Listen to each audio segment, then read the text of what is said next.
Ladies and gentlemen, after this wonderful speech by the High Commissioner for Human Rights, I would like to invite the Special Rapporteur, who has also some comments to address the forum. The floor is yours. Thank you, distinguished Chair, Excellencies, dear friends. There are many challenges in trying to accommodate in less than 2 days as many participants as possible out of the around 400 who have registered. Now, this was understood and shared with you in the pre-forum meeting for participants on Thursday.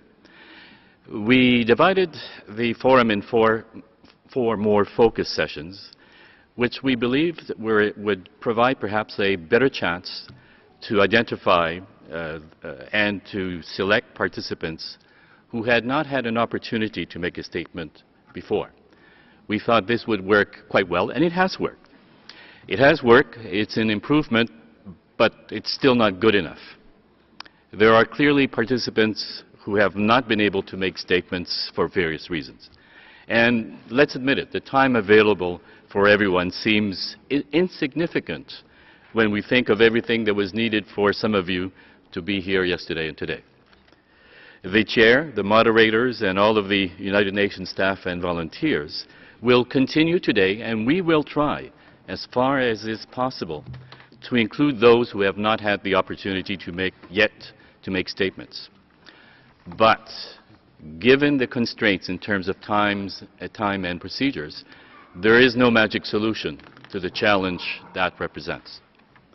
As much as we try, there will be situations where not everyone will have probably an opportunity of making a statement.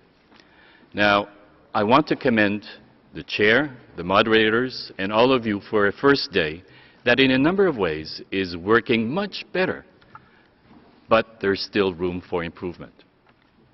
My mandate as Special Rapporteur indicates that I am to guide the work of the Forum on Minority Issues. I want to tell you that at the end of this year's Forum, I will start or set into motion a consultation process and a survey of the Forum's stakeholders to study the issues of our format and our procedures in light of its objectives and the expectations of all the interested parties. Now, the format, our procedures, and especially how we can accommodate as many participants as possible are going to have to be looked at much more closely. And new approaches put into place next year that might be even more effective in providing ways so that this platform is even more responsive and adapted to its objectives and expectations. There has been, and I want you to realize this, there has been over the last few years a huge increase in participation and interest since the start of the Forum, and the start of the Forum some 10 years ago. It is, therefore, an appropriate moment to begin in the next few months an examination of how it can be improved and reshaped to meet some of the challenges that we've recently been experiencing with this Forum.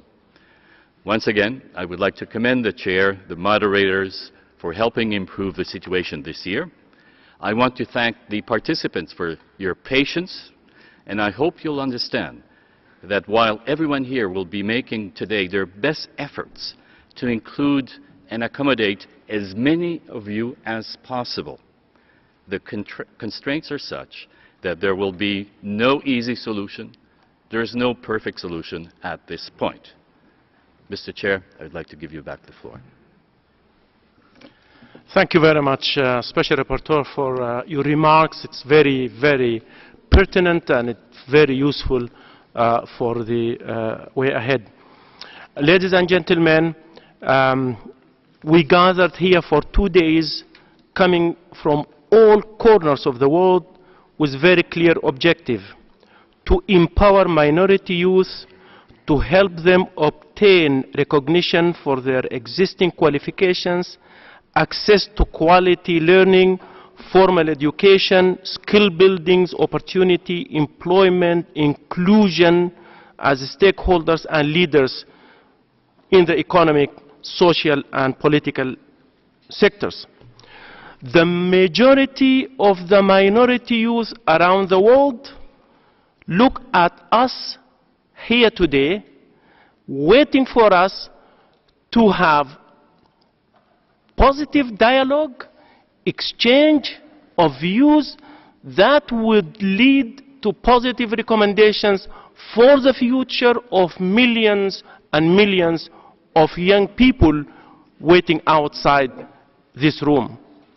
Therefore, this cannot be achieved through abusive or disrespectful language or derogatory and inflammatory remarks.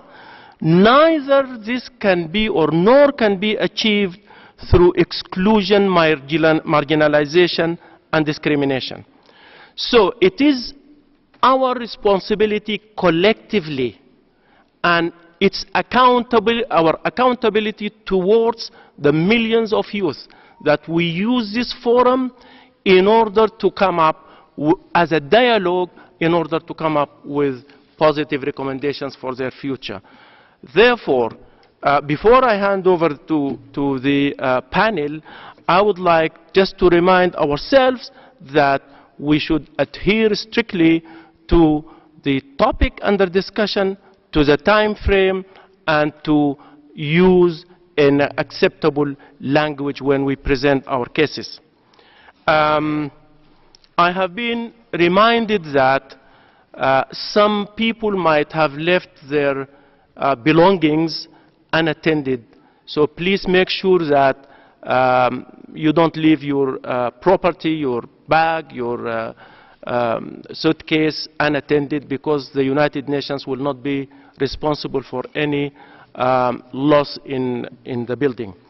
With that statement, I would like to take this opportunity to start the discussion on item number 4 of the agenda, entitled Minority Youth and the Media in the Digital Age, Acceptance and Opportunity. The speaking time limits are 5 minutes for the panelists and 2 minutes for the participants, in order to give the opportunity for as many people as possible. It's my pleasure to introduce the panel. Ms. Marina Shupak, a former OHCHR Minority Fellow. She contributed to the creation of Youth Group of Inter-Ethnic Solidarity. I would like also to introduce Mr. Jonathan Jackson, a co-founder and head of corporate brand at Balivity. I would like also to introduce Ms. Anju. Anju is leading a collective of young Dalit women leaders at the All India Dalit Mahila Adhikar. Thank you. It's also my pleasure to introduce Ms. Rita Isaac Ndaye, moderator for this important session. You all remember that she was recently the Special Rapporteur on Minority Issues, a role that she had held since 2011. And she is a member elect to the UN Committee on the Elimination of Racial Discrimination. May I give the floor now to Ms. Marina Shupak. 5 minutes for you. Thank you, Mr. Chair. Good morning, everyone. Zaman Khairol Sun. I greet you in Gagauz language, which is language of my grandmother. Добр день. I greet you in Bulgarian language, which is language of my father. Bună ziua. I greet you in the state language of Moldova. But I will talk in my mother tongue, which is Russian, so please take your headphones. Дорогие участники форума, я представляю, как вы сейчас с нетерпением ждете, когда же закончится наша сессия, чтобы вы, наконец, выступили со своими рекомендациями по поводу тех проблем, которые привели вас сегодня сюда, в Женеву.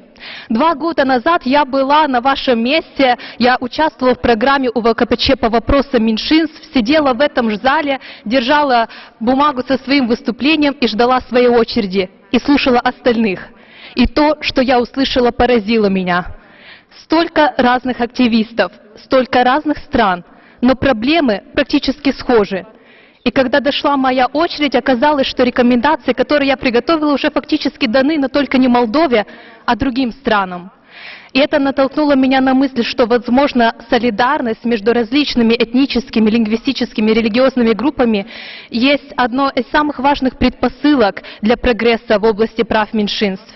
И именно поэтому, когда мне предоставилась возможность пройти стажировку в офисе УВКПЧ в Молдове, одним из моих приоритетов стала работа по сплочению различных сообществ, а именно по сплочению молодежи меньшинств.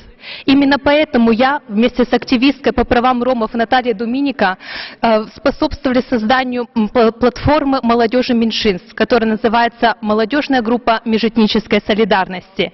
Членами этой группы и лидерами этой группы являются молодые люди, которые прошли стажировку в представительстве ООН в Молдове, стажировку во имя разнообразия, которая предоставляет возможность молодым профессионалам, которые сталкивались с дискриминацией, реализовать свой потенциал в офисе ООН Молдова. Следуйте за хэштегом UN for Diversity MD и узнайте их личные истории. Молодежная группа межэтнической солидарности активно использует социальные медиа для достижения своих целей. И я поделюсь несколькими выученными уроками. Во-первых, да, социальные медиа могут мобилизовывать сообщество, но молодые люди с числа меньшинств будут активны в онлайн только в случае, если офлайн они чувствуют себя безопасно. Потому что, к сожалению, они не всегда уверены, если наступят комментарии речи ненависти, будет кто-то, кто заступится вместо них. И здесь я призываю обратить внимание в резолюции форума на необходимость разработки механизмов по мониторингу и искоренению речей ненависти в интернете. Во-вторых, социальные медиа могут и должны быть инструментом для продвижения разнообразия. Но здесь важен интерсекциональный подход. К примеру, молодежная группа межэтнической солидарности, продвигая идею доступности веб-сайтов госучреждений, обращает внимание не только на лингвистическую доступность, но и доступность для людей с ограниченными возможностями. Но давайте будем честными. К сожалению, молодежь из числа меньшинств, в особенности молодежь из сельской местности, зачастую не имеет доступа к интернету. И здесь моя следующая рекомендация – обеспечить бесплатный доступ к интернету в школах меньшинств, в особенности в школах из регионов компактного проживания меньшинств. Друзья, давайте представим, что да, мы, молодежь меньшинств, эффективно используем социальные медиа, но что дальше? Как достучаться до большинства? Я думаю, посредством традициональных или онлайн-СМИ.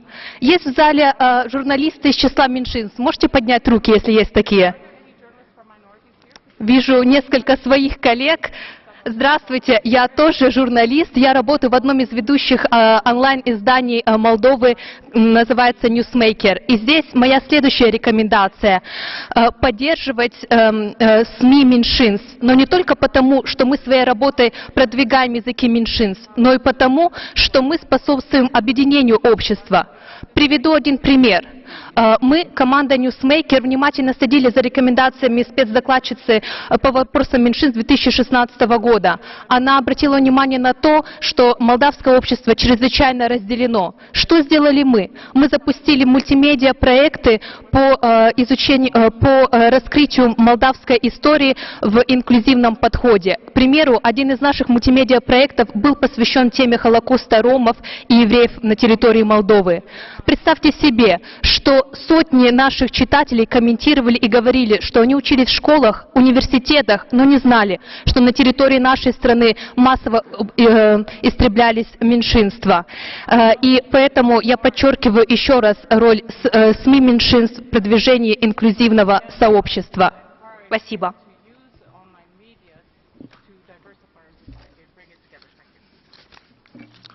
Thank you very much. Thank you so much. Ms. Shupak. In fact, before we move to the next panelist, maybe it's to gain time, I would like to ask the floor, those who would like to make comment, to participate in this debate, in this discussion, those who would like to make oral intervention, to either raise your nameplate, those who have nameplate, or your hands, so that the colleagues could come around, take your name, we compile the list of participants, and then we continue with the panel. Thank you.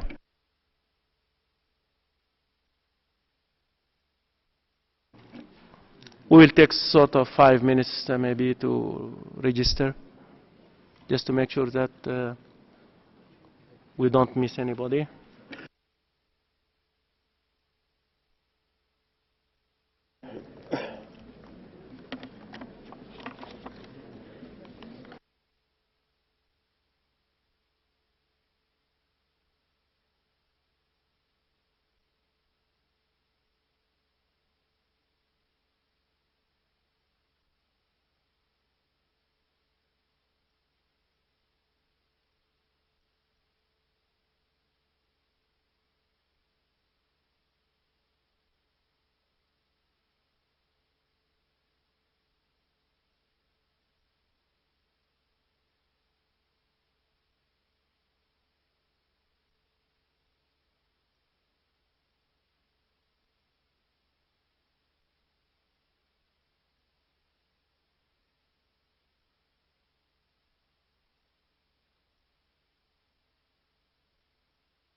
Ladies and gentlemen,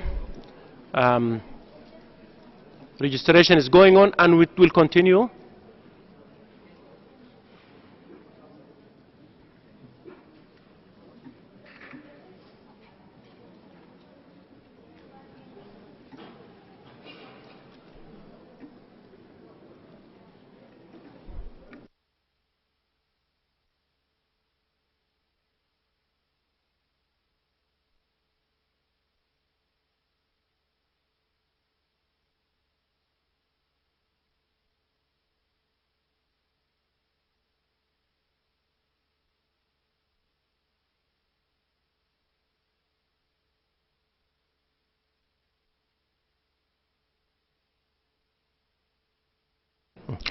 Ladies and gentlemen, let's resume our presentations. I give the floor to Mr. Jonathan Jackson. You have the floor. Thank you. Good morning. My name is Jonathan Jackson, and I am one of the co-founders of Blavity, a media platform and community focused on empowering people of African descent based in the United States through original written content, video, and physical gatherings. In the interest of time, I'd like to play a quick video to showcase who we are, give a brief overview of why we exist, and then end with 2 recommendations that I believe can help minority youth build sustainable media narratives.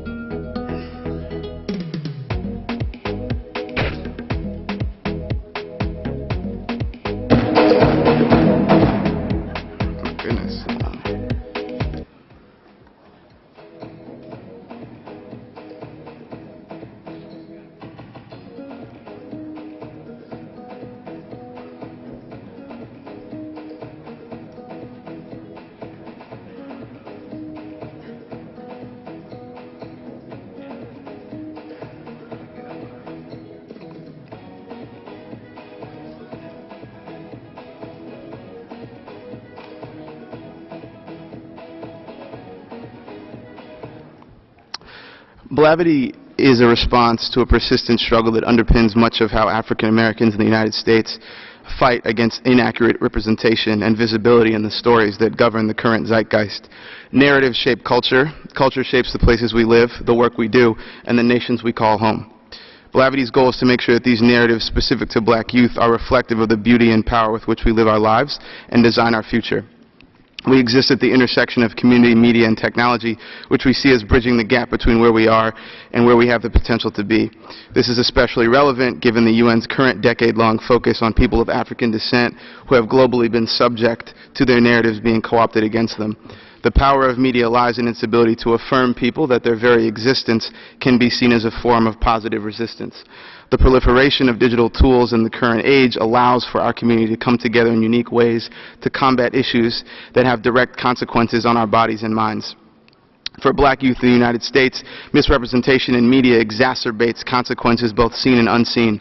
These systemic issues manifest in ways such as food insecurity in urban centers, housing discrimination, access to quality health care, economic stratification, broadening wealth gap, a criminal justice system that targets communities of color from infancy, and most recently an aggressive campaign against deportation of various immigrants of African descent.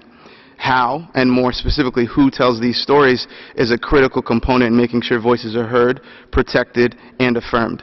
The lies told about us often become the realities we are forced to contend with. Specific to recommendations, I have 2 specific ones for the committee on the topic of minority youth and media. For minority youth-owned and operated media to survive and youth to be at the forefront, there needs to be a focus on government and public, as well as private institutions, to create ecosystems that give pathways and access to resources, and not simply regulation of current ones. Innovation does not happen in a vacuum. It demands investment and persistent opportunity creation. This can be spurred by initiatives to provide physical space for youth to build innovations, stipends, and other initiatives to present what we find in the United States called brain drain, where the talented young leaders of cities and states often leave where they are from because the conditions are untenable. As it relates to youth and their ability to build these increased platforms, according to the World Economic Forum, 50% of the jobs young people are being trained for right now will not exist when they enter the workforce. The demand for digital skills is at a fever pitch, and for that trend to be reversed and that gap to be bridged, cities, countries, and member states must prioritize the kinds of skills and exposure for the jobs of the future, starting today. This can look like a focus on both STEAM initiatives, focusing on what jobs will look like, presentation skills, and critical thinking. In closing, and being inspired by these current proceedings, I am reminded of James Baldwin's seminal words, which ring even truer today than when he spoke them a few decades ago. To know from whence you came, when you know from whence you came, there are absolutely no limitations to where you can go. Thank you.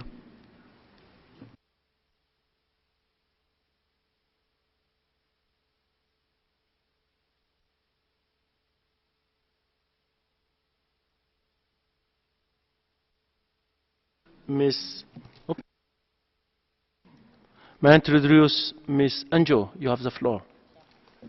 Thank you for having me here. Good morning, everyone. I'm Anju, and I represent All India Dalit Women Rights Forum in New Delhi, India. I'm a Dalit women activist working with young women from my community in reclaiming our right and dignity. I travel across the country mobilizing youth towards amplifying our voice to end caste apartheid.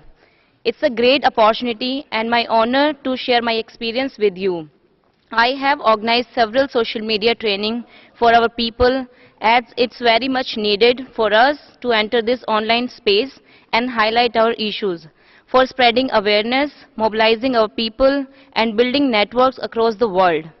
As we all know, mainstream media doesn't cover our issues because it is owned by dominant caste people, and that's why it has always been unresponsive or misrepresentative of caste and gender issues. Hence, social media is a space that we feel we can make use of to mobilize voices for our campaign. The available digital tools give us the access and freedom to write our own perspective. This is the way to break dominant hegemony and create our own story. And we have always created our own media by our own people like Dalit Camera, Roundtable India, and Ambedkar Karma and Saveri. But as we see through, they have many followers on YouTube and social media, etc. And they also face so much challenges by the government and dominant caste people in power. For example, Dalit Camera, a community-run YouTube channel focusing on anti-caste issues, was pulled off the web by Right Force Wing recently, but after a lot of protest on social media, it came back. As we know, everything has two sides, positive and negative. Social media gives us power and freedom to express our feeling, but on another hand, young women like me who are on social media face particular challenges. When I started tweeting from my handle at Dalit Awaz, I had a lot of trolls attacking me, making threats on my life and sexual harassing me online. I had a lot of harassing me. I have seen that our people face so many challenges on these online spaces. Lack of access for majority of marginalized people is a main issue, as these online spaces are highly dominated by dominant caste and English-speaking people. Language is another hurdle that divides us and keeps us from sharing ideas across the region. In a country like India, which has more than 200 languages, you can only imagine the complexity of navigating the digital space. Though some of us have entered the digital domain, we still need a huge push for more women from my community to be active on social media with the needed security and confidence. For this, advanced training on new innovative tools is very necessary. If we see the survey, India has highest user on Facebook worldwide, which is 241 million. The biggest question is who are they 241 million people, and how social media can be used for further the cause of anti-caste work. How can women like me be able to gain more efficient access? In spite of all these challenges, we must use social media so that the whole world can know and see what is happening with Dalit communities. That's why we decide not to leave but take measures to overcome these challenges. We have to use the social media to reach out the world, so we included basic digital security tips in our social media trainings, like how to protect password and privacy setting, etc. If I talk about the opportunity and limits of digital media is a very open and public space which gives us equal opportunity to all, but here also we face more exclusion. Wherever we talk about our rights for our issues, immediately we got bad trolls. This online backlash level is very high, and also the issue of access is very crucial. Majority of our Dalit communities struggle with issue of basic access to food, land, water, sanitation, education, employment, etc. So the issue of social media among our communities is restricted to the few people who have managed to gain some amount of upward mobility, which means access to a smartphone and basic internet. If I talk about the mobilization of people for action, Dalit Win Fight campaign and Dalit History Month are example of how we can use social media in the digital age to reach a larger global audience. Initiatives like this have increased visibility to the issue and builds momentum to the campaign. However, once again the challenges related to access limits the outreach to the larger number of people from the community. Thank you so much. Thank you very much, Ms. Anju. Thank you for the entire panel discussion. May I now ask Ms. Isaac Ndaye, I have the pleasure to ask you to moderate this session. Thank you. Thank you, Mr. Chairman, and welcome everyone. First of all, I would like to take this opportunity to congratulate to my successor, Mr. Fernando Varén, for his appointment. I wish him all the best in this new position. I believe that the Special Rapporteur on Minority Issues holds one of the most challenging and exciting special procedures mandates. And listening to his virtues and priorities, I trust that you will be extremely busy in the coming years ahead of you, and I wish you continued strength to keep up the good work that you have been doing. And since it fell under my term to decide about the actual theme of this forum, I really appreciate to be here and have the opportunity to be part of the discussion. I thank you for the invitation. The topic of this morning's session is minority youth and the media in the digital age, an acceptance and opportunity. The discussion will examine the challenges and opportunities offered by digital media technologies for minority youth and young women in particular to exercise and defend their rights. Also to promote awareness and acceptance of diversity in society and to solicit and analyze minority youth concerns and views while respecting their right to privacy. I prepared a long statement, it's printed here, but looking at the watch and knowing how many of you would like to speak, especially those who have not yet spoken, I will just skip it and maybe add it during the discussion. I just have a few things to share with you. First of all, I love working with young people because of their energies, the passion and the creativity, which you already heard from the panelists, and it made it obvious why. I met lots of young minority people during my missions who came with their innovative ideas and concrete plans on how to transform their own and their communities' lives. They use arts, culture and media to communicate their views and mobilize others for action. They are eager to take up leadership positions and prove the world that they have a place in it and one that will make it better. We will talk today about digital media, which has indeed provided us with new opportunities. For example, it gives new spaces for minority groups to participate in public debate. And I hope that some speakers will talk today about how they use social media for mobilization and activism for minority youth. But social media works both ways. By contacting and joining like-minded groups, we can reinforce our own views and ideas about the world. At the same time, it also allows us to get access and peep into other groups' discussions whose ideology and worldview might be completely different from ours, and where we otherwise would not have access to. I, for example, follow several extremist far-right groups on social media because I want to understand their mindset, what makes them angry, what takes their attention, and what triggers their reaction. Pluralistic media is key to providing independent and objective information as it incorporates diverse viewpoints. Media diversity not only refers to the existence of varied media outlets, but to the access to mass media by minority groups, as well as to the existence of a plurality of viewpoints within media outlets. And I know that many of you came with pre-prepared statements today.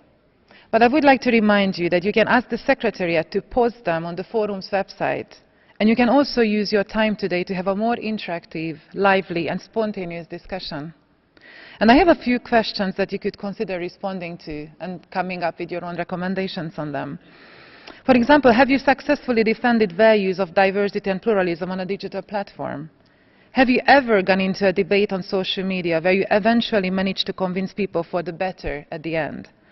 If you belong to a minority group, how do you use social media to counterbalance the often stereotypical or negative portrayal of your own group? Have you used social media to get access to a high-level decision maker? Did you manage to get his or her attention? Did you achieve your desired results? What tools helped you to mobilize people for action? And if you're a civil servant, how does your government disseminate information about the activities on minorities? And how do you build trust with minority groups through these platforms? I would like to reassure you before we go into the discussions that we are doing our best to ensure that priority is given to those who have not spoken yet, and also to minority situations and groups that have not been yet in focus during our discussions. And with that, I will open the floor. And I look at my colleagues whether we have the speakers list at hand.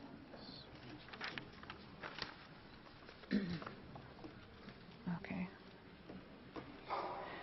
So just to say, I will be strict with timing, because I know that many people could not speak yesterday because we let some of you speak for too long. So after 2 minutes, I'm cutting you. I'm sorry. So the first speaker on my list is Western Trace Minorities University Graduate Association. Thank you, Madam Moderator. Education is one of the primary means for promotion of minority media organs, participation of minority youth in public life and digital media, and survival of minority identities within majority communities. It also plays an essential role for integration of minorities, youth, without getting assimilated in dominant majority communities. Since the early 1990s, the overall level of education has been increasing among the Muslim Turkish minority youth in Western Thrace region of Greece. Nevertheless, apart from a couple of initiatives targeting primarily the improvement of titular Greek language among minority youth, fundamental problems in the realm of education of minority children persist, which not only hinders the process of inclusion of the minority youth in digital media, but also keep having negative impact on the promotion of diversity and coexistence in this part of the country. First of all, the right for bilingual education is completely absent at preschool and tertiary levels of education. Minority kids are enrolled in public nurseries where their mother language is Turkish is absent. Secondly, the number of bilingual minority schools is diminishing, but the ones who are still functioning keep having fundamental problems for decades. No Greek government has managed to solve main problems about meeting infrastructural needs and developing the overall quality of education in both Turkish and Greek curriculum at these schools.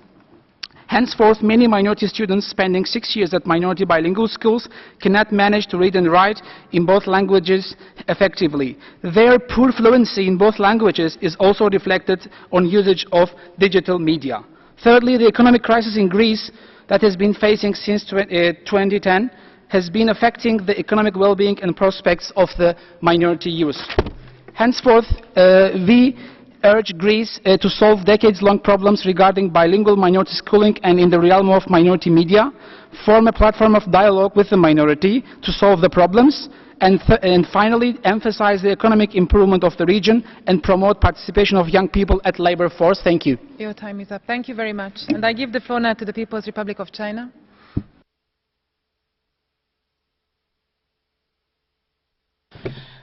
主席先生，中国是统一的多民族国家，坚持民族平等和民族团结。近年来，中国少数民族地区各项事业不断发展，少数民族的公民、政治权利和经济社会文化权利进一步得到保障。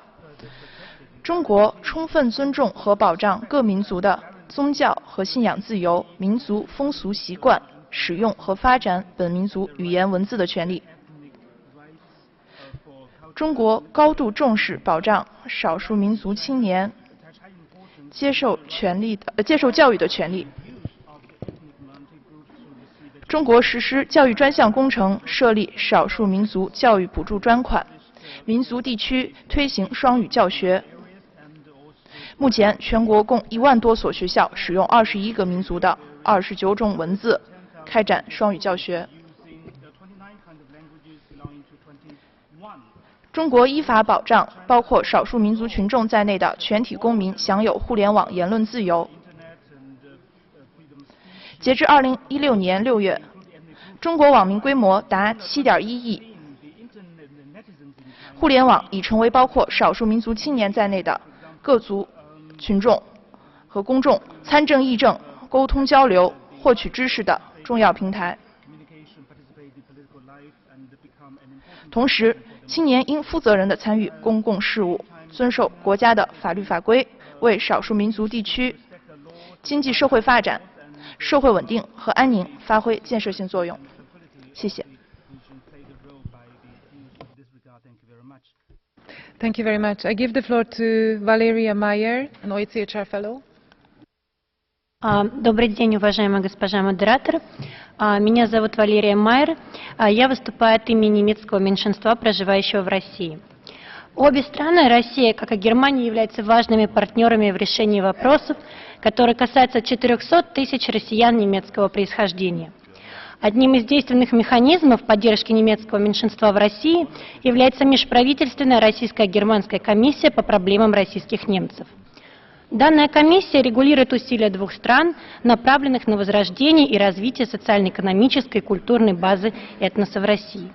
Ежегодно комиссия отмечает, что мероприятия, осуществленные российско- и германскими сторонами, прежде всего в области культуры, работы с молодежью, способствуют этнокультурному развитию российских немцев. Особую роль играет информационная работа в сети интернет. Информационный портал российских немцев работает уже 14 лет. За эти годы он стал двуязычным. Неотъемлемой частью этого портала стали его субсайты, рассказывающие об истории и культуре российских немцев. Также я не могу не отметить роль московской немецкой газеты, которая информирует нас о событиях, затрагивающих интересы российских немцев и происходящих как в России, так и за ее пределами. Газета рассказывает о работе федеральных структур, самоорганизации российских немцев, Совета по языковой и социальной работе, бизнес-клуба российских немцев. Очень хотелось бы поблагодарить обе страны, Россию и Германию, за поддержку наших начинаний, наших проектов, в том числе в работе СМИ, так как российские немцы являются культурным мостом, соединяющим Россию и Германию. Большое спасибо. Thank you very much, especially for keeping the time. I give the floor now to the Russian Federation.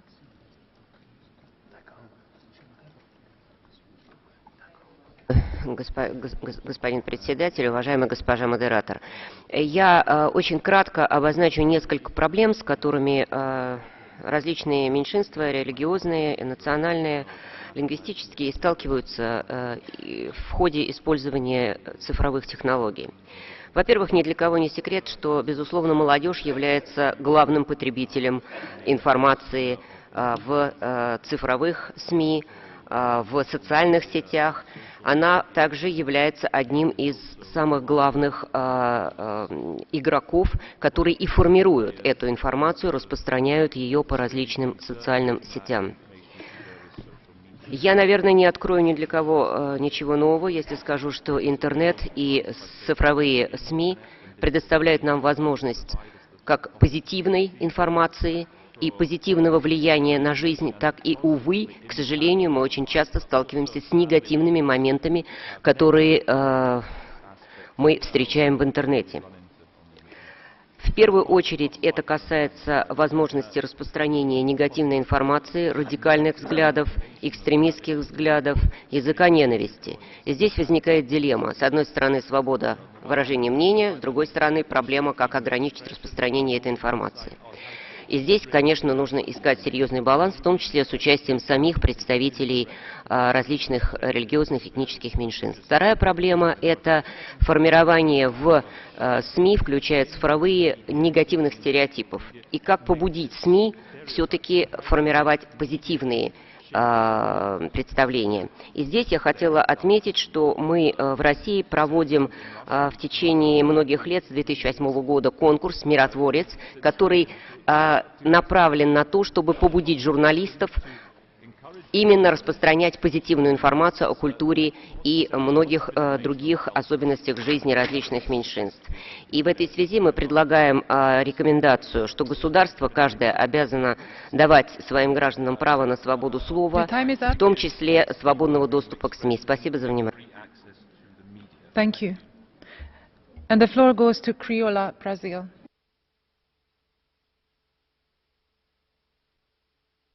Good morning. First of all, I'd like to thank you the chance to take the floor.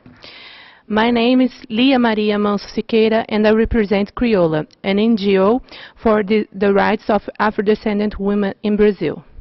Afro-descendant young women have achieved new tools for social change with cyber activists in social media. They have been fighting to construct a new counter-hegemonic and decolonial narrative. They talk about Afrocentered religiosity, politics, identity, criminal justice system, sexual, reproductive, social, cultural, and economic rights from their own perspective. However, internet access is not real for most Afro-descendant young women in Brazil. That is, a large part of young people who transform their communities that cannot access communal innovation, tools for advocacy in a moment of loss of rights in our country. It's essential that the Brazilian state commits itself to the democratization of the Internet as a form of social justice, recognition and redistribution for young Afro-descendant women in Brazil. Thank you. Thank you very much. And I give the floor to the Jaffna Muslim Community International. Madam Chair, thank you very much for the opportunity. Hold on, I just had to put my specs here. I can go very shortly here. One of the barriers which the NGOs need to overcome when working with minority youth and giving their information on media is that the NGO actors do not belong to the same minority group, and therefore they may have very different intersexual identity to the minority youth. The otherness may create differences in the relationship between the NGO and the target group. Therefore, a main role is played by gatekeepers of the NGO and by the cultural mediators between the NGO and the media and the minority youth. The intersectional approach has an impact also on the different steps in the risk management process. It goes without saying that it's extremely important to recognize the multiple discrimination against minority youth to assess their real opportunities and access to the rights, and to enhance the active participation of stakeholders to the development of the project in order to release youth at the crossroad of discrimination grounds from the traffic jam of prejudices and exclusion. This also applies to the minority youth community in Sri Lankan war conflict. So we do really hope the authorities take necessary actions to make sure the youths are not discriminated in Sri Lankan minority community. Thank you very much. I will give the floor to the United States of America. Thank you, Madam Moderator. The United States is committed to protecting and upholding the human rights of young people around the globe and empowering youth voices to advocate for their rights. We recognize the global and open nature of the Internet as a driving force in accelerating progress towards development in its various forms, and in particular, its importance to minority youth advocacy and connectedness. The Internet and other forms of media have contributed to empowering today's youth, who are the most interconnected, well-educated, and healthiest generation in history, as noted by the Deputy High Commissioner in September 2016. The Internet is a critical tool allowing greater involvement in public and political life for minority youth, particularly as a platform for outreach and advocacy. The United States and its partners work to ensure the credible local voices opposed to violence and extremism have the tools and platforms to do their own outreach, to highlight the deceptions of violent extremist narratives, and to voice peaceful alternatives. The greatest investment a nation can make is enabling and equipping its young people to become the leaders of today and tomorrow. In recognition of the importance of this task, the United States affirms that quality education plays a decisive role in the development and encourages the promotion of digital literacy and the facilitation of access to information on the Internet, which can be an important tool in facilitating the promotion of the right to education. As the rapid pace of technological development enables individuals all over the world to use new information and communication technologies, it remains important to continue to respect human rights. The same rights that people have offline must be protected online, in particular freedom of expression, which is applicable regardless of frontiers and through any media of one's choice, in accordance with Article 19 of the Universal Declaration of Human Rights and the International Covenant on Civil and Political Rights. Thank you. Thank you very much. I give the floor now to Association Le Point.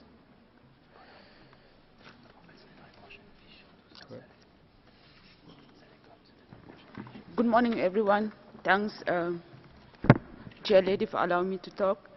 I am Dr. Tegang from Southern Cameroon. The Southern Cameroon has a total population of 8 million people with a median age of 19. This makes it a youthful population with enormous potential. This potential is revealed every day through the ingenuity and outstanding performance of the Southern Cameroonian youth at home. In February 2017, the 17-year-old Njikoli Nga became the first African to win the Google Coding Challenge. This young Southern Cameroonian achieved this feat in the midst of a 3-month internet shutdown throughout the Southern Cameroon earlier this year, imposed by the government of Republic of Cameroon. 2 weeks ago, another young Southern Cameroonian, 10-year-old Stacy Fru, grabbed news headlines when he launched her second book. The town of Boya, which is the capital of Southern Cameroon, has in recent years been renowned for its cluster of IT startups. This has earned the name Silicon Mountain, allowing to the Silicon Valley in San Francisco. In fact, Boya is seat of the slopes of the majestic Mount Fako.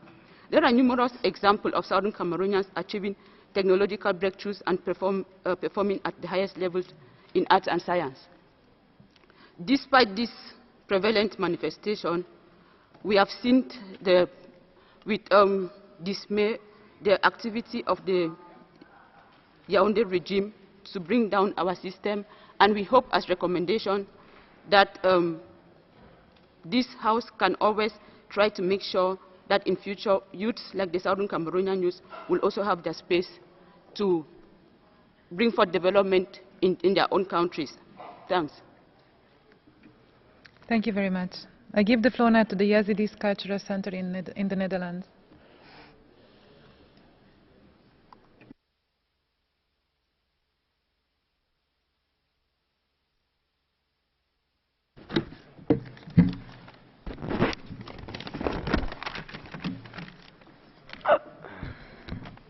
Thank you, Mr. President.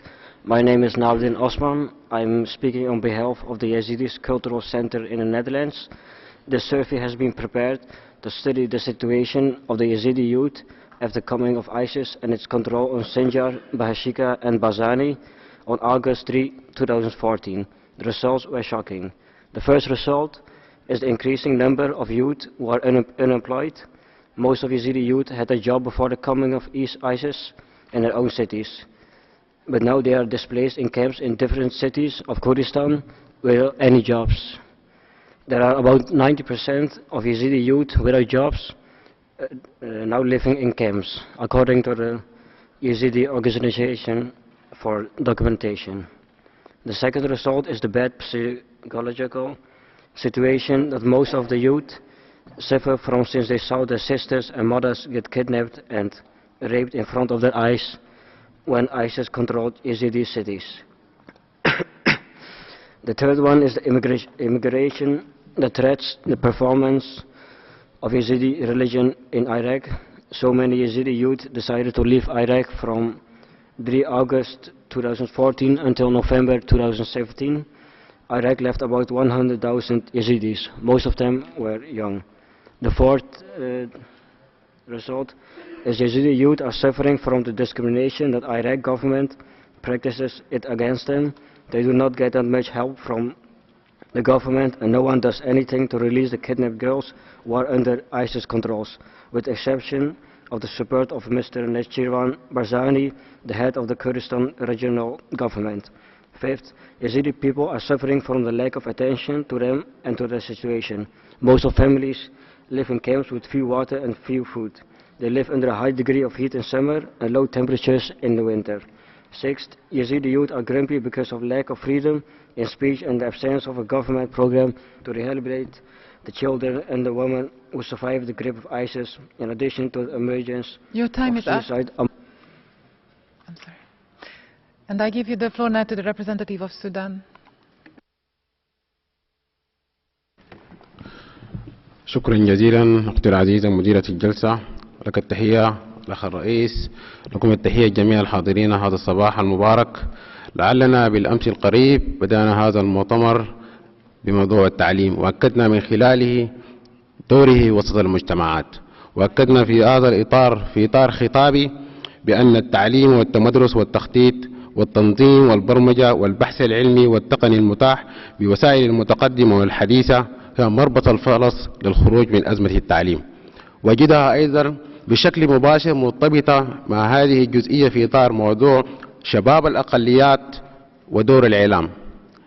بمعنى تنطرح في مداخلة هذه هنالك أسئلة محورية: ما هو الاستخدام المطلوب؟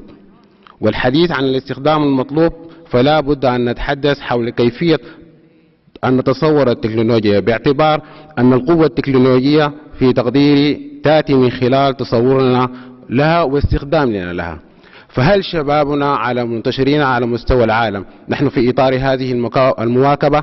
إذا كنا في المواكبة فهذه محمدة، ولكن إذا كنا في إطار الغالبية أو معظمنا يبدو أن هنالك فئة أخرى، فهنا مربط الفرس. ينبغي أن أوصي باقتراح على المنظمة الأممية أن تقوم بدور أساسي في محو الأمية الإلكترونية. لماذا؟ لأننا بحاجة إلى تحقيق غاية التوعية لتكون المحصلة نهائية شباب قادر على التعبير في المقام الأول عن وجهة نظره، وتكمن بشكل مباشر عملية الحوجة. وهذه الحوجة لا بد أيضا لهذه المنظمة الأممية أن تبدأ بالتحقيق بدورات تنشئة لكافة الأجيال بما في ذلك الكبار نفسهم. لماذا؟ لضمان التواصل الجيلي والتفاعل مع التكنولوجيا في سبيل ترشيدهم لتحقيق تجنب المخاطر الناتجة عن الاستخدام الخاطئ. إذن بهذه المعطيات يمكن أن نربط بشكل أساسي أن نجعل من شبابنا المنتشرين على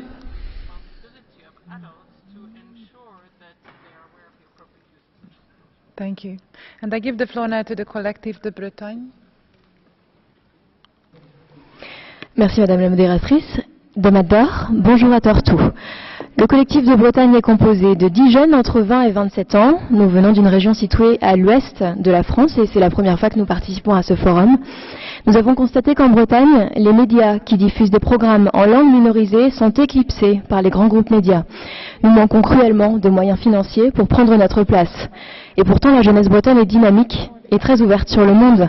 On parle même aujourd'hui de diaspora bretonne, alors c'est vous dire. Des initiatives existent et l'une d'entre elles est portée par Morgane Lancy. Je suis partie faire un tour d'Europe avec mon sac à dos et ma caméra à la rencontre d'autres minorités. Elles m'ont parlé des initiatives innovantes qui font vivre leur langue au quotidien. Au final, ce seront 110 interviews qui seront diffusées gratuitement sur Internet, en breton, en français et en anglais. J'ai voyagé dans un objectif d'échange de bonnes pratiques. On reproche souvent à tort aux minorités d'être repliées sur elles-mêmes, mais laissez-moi vous dire que c'est faux. Je suis également présente sur ce forum car je travaille dans un studio de cinéma. Nous y coproduisons une émission jeunesse de langue bretonne, non sous-titrée, qui est aujourd'hui bien implantée sur le territoire breton et dans les écoles. Je voudrais ici exprimer le souhait de voir se créer un réseau international réunissant les communautés qui réalisent des programmes vidéo en langue minoritaire. Je pense à un système d'échange ou de coproduction de programmes audiovisuels à destination de la jeunesse. Nous invitons les professionnels des médias présents ainsi que les délégations intéressées à partager avec nous à l'issue de cette session à 13h, salle 22. Aussi, nous recommandons aux États de fournir plus de ressources humaines, techniques et financières aux projets médiatiques innovants des minorités pour leur permettre de participer à une société plus juste, inclusive et diversifiée dans l'usage de leur langue. Nous recommandons également aux États de respecter leurs engagements envers les objectifs de développement durable, particulièrement l'objectif 16, cible 7, sur la participation à tous les échelons de la société. Je terminerai, si vous le voulez bien, par une question aux panélistes présents à cette session. Quels conseils est-ce que vous pouvez nous donner pour la construction d'une société inclusive, médiatiquement diversifiée? Thank you very much. I give the floor now to Anderson Micha, Commission of Churches on International Affairs. Thank you, Madam Moderator. My name is Mitchell Anderson, and I'm here on behalf of the World Council of Churches, a fellowship of many of the world's Christians for collaboration, mutual understanding, and action for social justice. Atlante setseni hestli denesuthne gahasti. Good morning. I'm Denesuthne, and I'm proud of that. I'll highlight two common experiences for minority youth in my own Canada and throughout the world. The first is that many of us as minority youth experience intergenerational trauma, or the inherited effects of past and ongoing experiences of marginalization, oppression, and dispossession. And the second is that many of us as minority youth have an aspiration for the revitalization of our cultures, our nuhuchanye, as both an individual and a collective project. By cultures, I mean at the deepest level our lifeways, ontologies, epistemologies, spiritualities, and languages.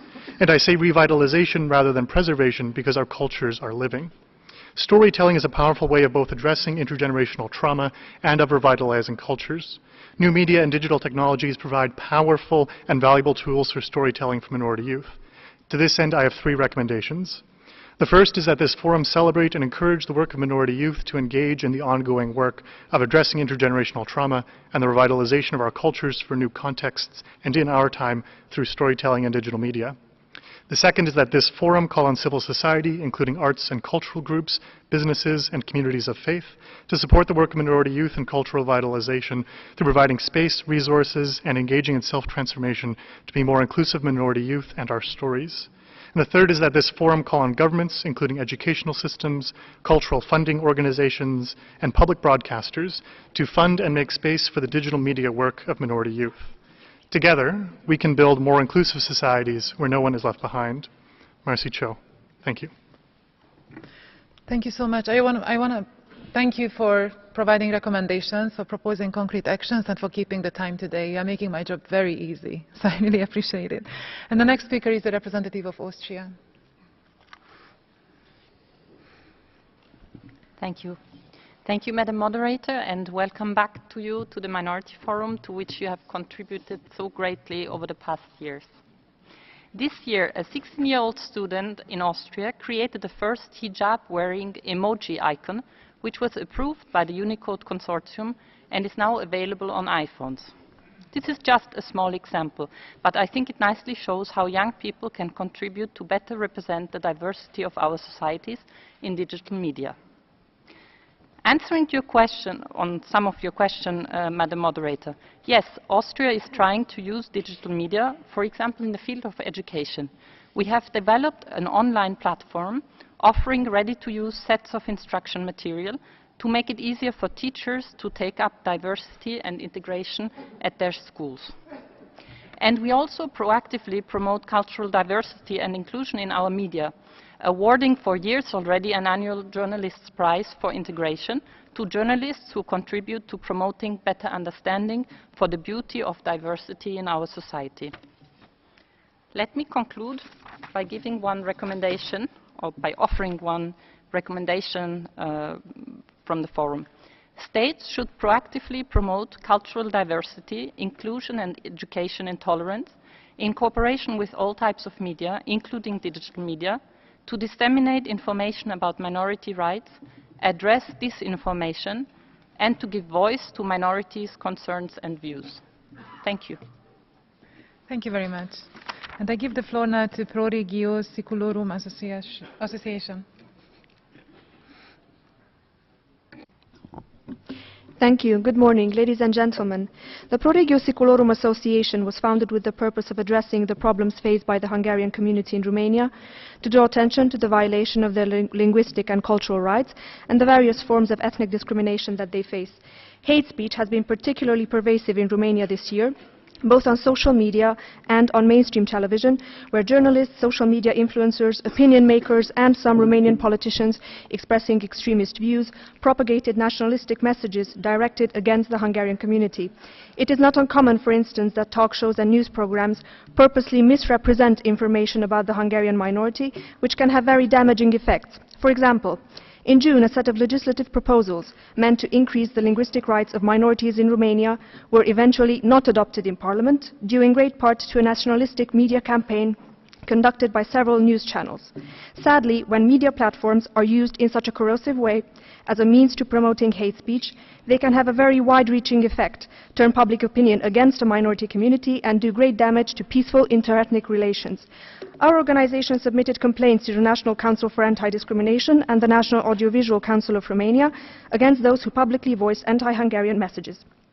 But how can we make sure in the long run that digital media and media in general is a force for good and not used as a platform for hate speech? First of all, in the digital age, minority youth can play a huge part in promoting positive messages about their respective communities. Many Hungarian youth organizations, as well as some human rights organizations led by minority youth, have done great work recently in promoting Hungarian language and culture on digital media, but also minority rights in general. Secondly, states have to be more decisive in combating hate speech. While regulatory institutions and the reactive work that they do is helpful and important, it is not enough. States have to be more proactive. Just like minority communities themselves, governments can also and must promote positive images about minorities in order to address the root causes of racism and hate speech, which is the lack of knowledge about the history and the culture of minorities. Your time is up. Therefore, we believe... Your time is up, but the statements will be all posted. I will give the floor now to Association Tendral.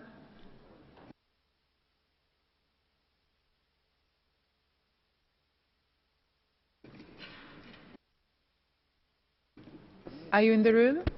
Association Tendral from India.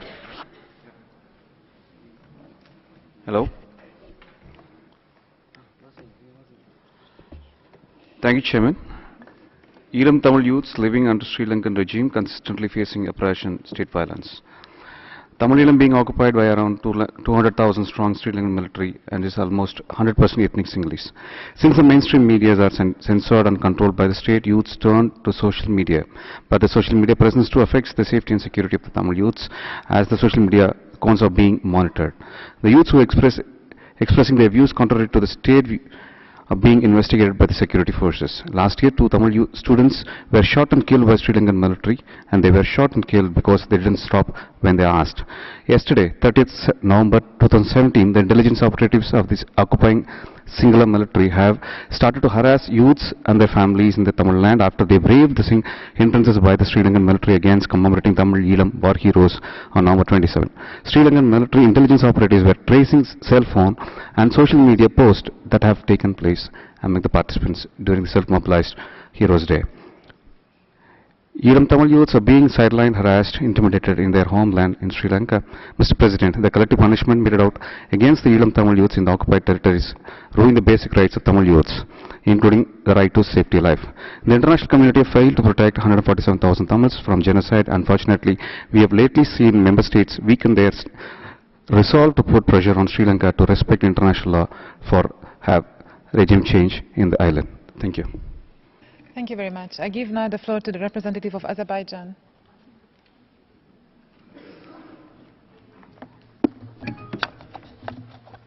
I would like to share with you good practice of Azerbaijan in creating favorable conditions for national minorities for effective using media. The Article 47 of the Constitution of the Republic of Azerbaijan says that everyone may enjoy freedom of thought and speech. In accordance with this article, the representatives of national minorities may freely express their opinions on various issues, including issues related to themselves. There is no restriction to internet and other forms of digital communication in Azerbaijan. According to the statistic, in 2016, there were 77 internet users per each 100 persons in the country. Article 2, paragraph 4 of the Declaration of the Rights of Persons Belonging to National or Ethnic, Religious and Linguistic Minorities says that persons belonging to minorities have the right to establish and maintain their own associations. In accordance with the article, the Azerbaijani government created necessary conditions for national minorities to establish and maintain their own associations. There are many organizations and national cultural centers of national minorities functioning in Azerbaijan. These organizations play an important role in solution of socio-economic and cultural issues of national minorities and in their integration into society. Some of these organizations of national minorities have their newspapers and journals to be published in their languages. Also, presently there is radio broadcasting in Kurdish, Lezgin, Talysh, Georgian, Russian and Armenian languages. Thus, freedom of speech and thought in Azerbaijan create favorable conditions for effective using media by national minorities to disseminate information about their rights. Thank you for your attention. Thank you very much. I give the floor now to the International Council for Secular Bangladesh.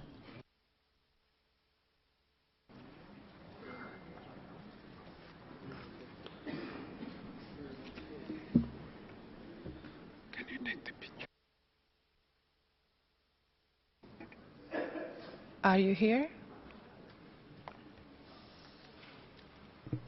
International Council for Secular Bangladesh?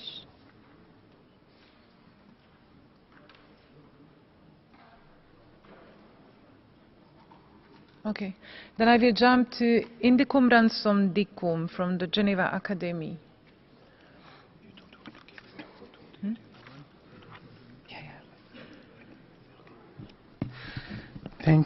Thank you very much, Madam Chair. I am Dikum Ransom. I'm a barrister at law and a current master fellow at the Geneva Academy. I'm a member of the Ambazonia International Policy Commission, and I threw my voice behind Dr. Etega Bernadette to talk on behalf of Southern Cameroonians. I am a youth and a right advocate for the marginalized minority fraction of Southern Cameroonians of English extraction in Cameroon. We have for the past 56 years been treated as second-class citizens with the assimilation of the English culture in favor of the French culture. It is thanks to the digital media and the engagement of youth in the same that the marginalization and assimilation of the minority Anglophones was brought to the face of the world.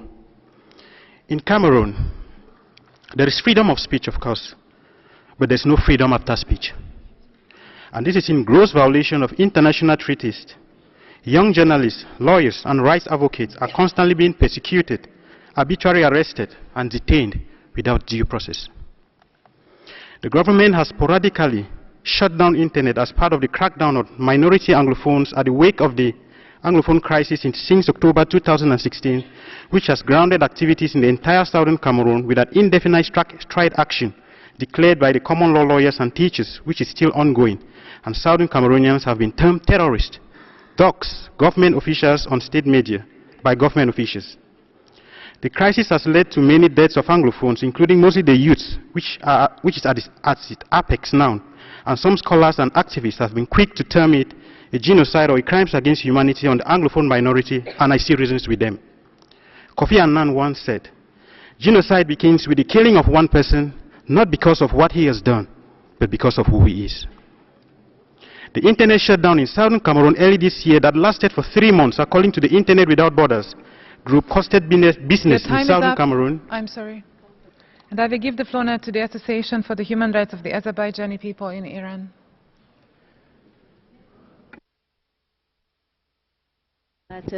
L'épanouissement et le développement des jeunes issus des minorités nationales sont liés à leur inclusion sociale. De même, l'accès à une éducation inclusive partage l'objectif prioritaire de la perspective antiraciste et assure l'égalité des chances et les résultats pour tous les jeunes issus de ces minorités. Le respect au pluralisme et aux droits de la personne, la prise en compte de la valorisation des différences, l'utilisation des différences comme outil pédagogique, la promotion de l'égalité des chances et l'équité de la valorisation doivent être pratiquées dans leur éducation nationale de l'Iran. Dans le service pratique et pédagogique, l'inclusion de la jeune sociale quotidienne doit être au service des minorités ethniques et nationales. L'égalité accès aux médias, des nouvelles technologies, même d'autres modes de la communication numérique pour avoir accès aux défense des droits, avoir accès à diverses institutions nationales et internationales est très limité, parfois interdit pour les jeunes minorités nationales et ethniques. Les jeunes femmes minorités nationales ne sont pas visibles dans les médias. Par ailleurs, la République islamique utilise souvent les médias contre la culture de ces jeunes azerbaïdjanais par humiliation et le mépris. Donc les jeunes azerbaïdjanais sont doublement victimes de la discrimination par leur identité nationale et leur culture. Aujourd'hui, avoir un accent linguistique pose problème en enseignement général. Ces comportements de rejet mettent mal à l'aise les jeunes issus de minorités nationales et ethniques considérablement leur progrès social et ralentissent considérablement leur progrès social.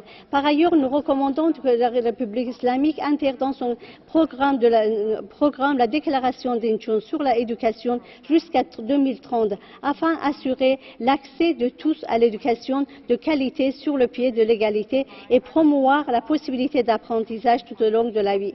Nous recommandons que les minorités doivent avoir leurs propres médias pour mettre en valeur leur culture et leur identité. Your time is up. I'm sorry. And I promised to our panelists to give them the floor at mid-time so they can react to your recommendations, to your questions. So I'm looking at Marina, Anju, Jonathan. Who is ready to start? Okay, Marina. Во-первых, спасибо большое участникам форума за то, что делитесь своим опытом. Я учусь многому от вас. И здесь прозвучал вопрос от коллег о том, как эффективно использовать СМИ для того, чтобы построить более инклюзивное сообщество. Я правильно помню ваш вопрос, да? И перед тем, как ответить, хочу воспользоваться возможностью и поблагодарить Верховного комиссара ООН по правам человека за то, что на недавней 36-й сессии Совета по правам человека он выразил обеспокоенность проблемой с преследованием журналистов в Республике Молдова. Но несмотря на эти проблематичные моменты, хочу поделиться и хорошими примерами из Молдовы по поводу вопроса, который вы озвучили. Как использовать СМИ для того, чтобы построить более инклюзивное сообщество. Во-первых, Координационный совет по телерадиовещанию Молдовы каждый год выпускает несколько грантовых программ на создание телепередач на языках меньшинств. Конечно, размеры этих грантов, они невелики, но все же это маленький, но очень важный шаг для поддержки СМИ меньшинств. Но, к сожалению, сайт этого совета доступен только на государственном языке. Надеюсь, они в будущем будут более инклюзивными. Второй пример о том, как можно использовать СМИ для построения более инклюзивного сообщества, приведу хорошую практику Офиса ООН по правам человека из Молдовы. В этом году Офис ООН провел правозащитную академию для журналистов из различных изданий и телевидения Республики Молдова. Очень важно, чтобы журналисты, которые представляют большинство, знали стандарты в области прав меньшинств, и чтобы, когда они освещали какие-то реформы, допустим, чтобы они спрашивали политиков, консультировались ли вы с меньшинствами и так далее. Третий момент, очень хорошая практика, опять же, из Молдовы. В своем выступлении я говорила о том, что члены молодежной группы межэтнической солидарности были участниками стажировки молдавского офиса ООН во имя разнообразия. И это прекрасно, что, к примеру, молдавского офиса ООН последовали некоторые частные компании. Благодаря этому, к примеру, молодые журналисты из числа ромского сообщества стали стажерами нескольких ведущих печатных изданий Молдовы и впоследствии были трудоустроены. И последняя хорошая практика, вы говорили о том, что вы занимаетесь документальными фильмами, да, я тоже работаю в этом направлении. Хорошая практика для журналистов из стран Восточного партнерства, эта инициатива называется Adami Media Prize, которая инициирована Министерством иностранных дел Германии. Adami Media Prize тренирует журналистов тому, как создавать документальные фильмы на тему разнообразия, и каждый год награждает лучших. Я думаю, эти практики достойны того, чтобы быть повторены и в других странах. Коллеги. Thank you, Marina, and also for inspiring us and giving us the good examples. I think we always need them, and this was really good to listen to this. Anju, are you ready? Sorry. Just to add, we should provide more access and safe space to minorities on online spaces. Just an example. As here I am talking about the backlash and bad trolling. My co-panelist or my friend just now getting trolling her, back trolling her, harassing her, sexual harassing and attacking her. So this is the this kind of challenges we face every day on these online spaces. So I have some recommendations to made. Security training to provide oneself from sexual harassment and trolling. Access to language and technology, and online network to share information about local struggle and build solidarity globally. Thank you. Thank you, Anju. Jonathan?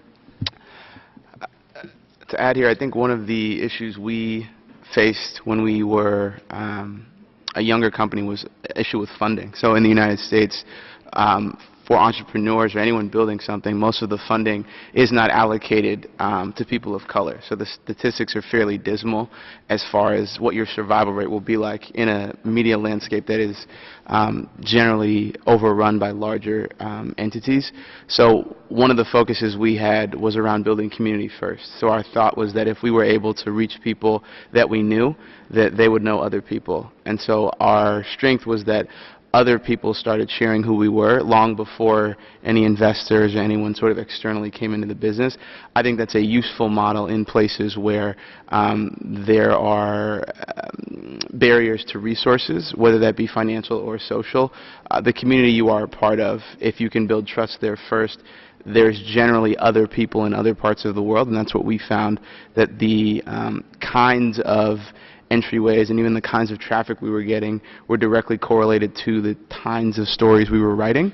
And so we started to see traffic spike from other places in the diaspora, which allowed us to actually get further and grow faster than a lot of people that were entrenched media companies. So I think for anyone that's thinking about building an enterprise or thinking about what inclusion looks like, the question is, what community am I a part of, and where do I feel like I can have the most impact given the work I'm already doing? Thank you very much. I think what you are saying is very important, because there are indeed a lot of minorities who don't hold power in society. Like, they lack economic power, they lack political power or media power. And I think building critical mass and mobilizing communities is one of the key response to these challenges. And I do hope that you will be able to use the Minority Forum for that. And I really encourage the minority youth to build that critical mass and to use this venue also for you to reach out to others and to kind of build a coalition for your cause, because the more the merrier, and of course the stronger we can be, the better, the more we can achieve. And with that, I would go back to the speakers list, and I promise that I would give the floor to those who have been underrepresented, who have not spoken.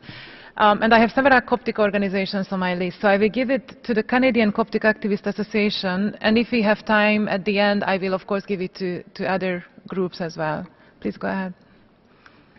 Thank you, dear Mr. Chairman and attendees. Good morning. My name is Dr. Hani Shenouda. I am an Egyptian Canadian. I represent and have the honor of being the president of the Canadian Coptic Activist Federation. In the respect of the time constraint, I'll be very brief. It is obvious from multiple speakers here that there is some reluctance of some countries to adopt concepts of diversity and otherness, and this has caused obviously unspeakable difficulties to different minorities, including youth minorities. Sadly, the failure to acknowledge diversity, specifically in the Middle Eastern area countries, led to erosion of rights of youth and minorities in general. Widening concern for promotion and protecting minorities' communities is currently woven in the fabric of current world affairs. Ladies and gentlemen, we should endeavor to find ways to persuade governments and heads of states to implement measures to ensure civil liberties and human rights and equality for better future, enlightenment, peace, harmony, and consequently prosperity. Since the inception of the High Commission of Human Rights in 2006, periodic evaluation of the human rights records of the United Nations member countries and issuance of specific recommendations are disseminated, followed by periodic reviews of these recommendations' implementations. My recommendation is rather a plead with the Commission to create logistically, cultural and economical... I am sorry. I will give the floor now to the International Council Supporting Fair Trial and Human Rights.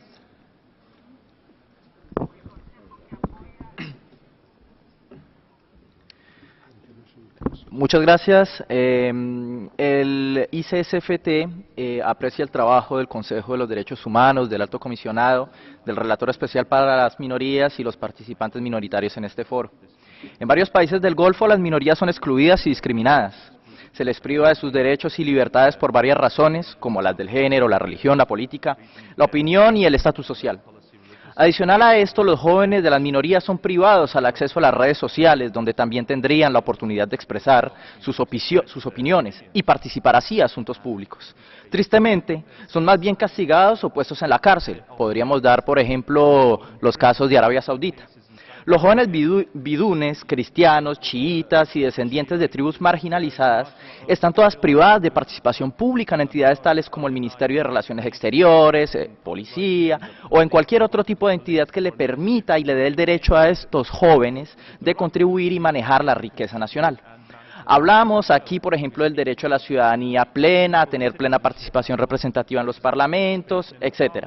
Sus creencias y rituales están siendo irrespetados, especialmente del chiita. En este caso, cuando muchos de ellos se expresan por medios sociales, muchos de ellos son víctimas de las injusticias que, por ejemplo, si nos referimos al Poder Judicial del Kuwait, siempre ha sido absuelto de cualquier desprecio a las creencias chiitas que éstas hayan expresado por medios de comunicación. Se viola así entonces la Constitución y las declaraciones internacionales.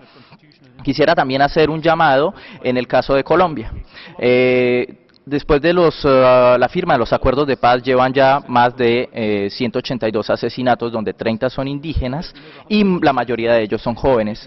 Le pediría encarecidamente a este Consejo que un apoyo del relator especial, que por favor condene, repudie y se manifieste contra todos estos asesinatos y que le pida al gobierno colombiano, al igual que los estados mencionados anteriormente, en este caso Arabia Saudita y el Kuwait, que...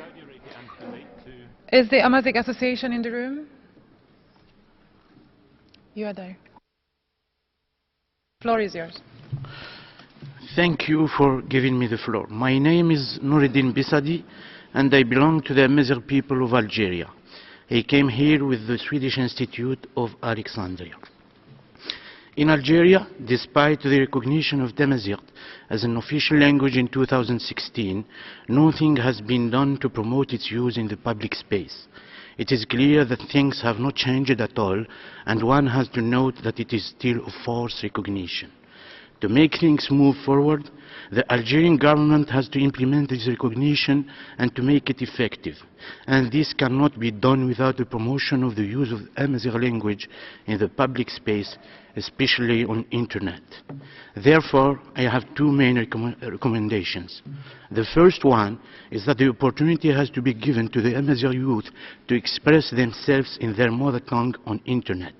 The Algerian government should provide the necessary means to significantly promote this language and to make it possible for its speakers to fully enter the digital age through internet.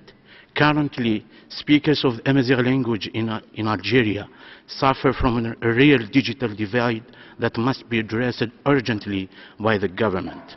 The second recommendation is that we must fight against the hate speech that is targeting the minority youth on media, especially on social media in Algeria. Hate speech against all minorities is widespread on internet, and nothing is being done to address the issue. On Facebook, for example, speakers of minority languages may face greater harm related to online abuse because their reports are rejected or the reporting mechanism is not in their language. The Algerian government has to set up a strategy to fight against hate speech, especially on social media, and authors of racist discourse must be punished. Thank you very much. Thank you also for the recommendations and keeping your time. I will give the floor now to Ahwas Human Rights Organization.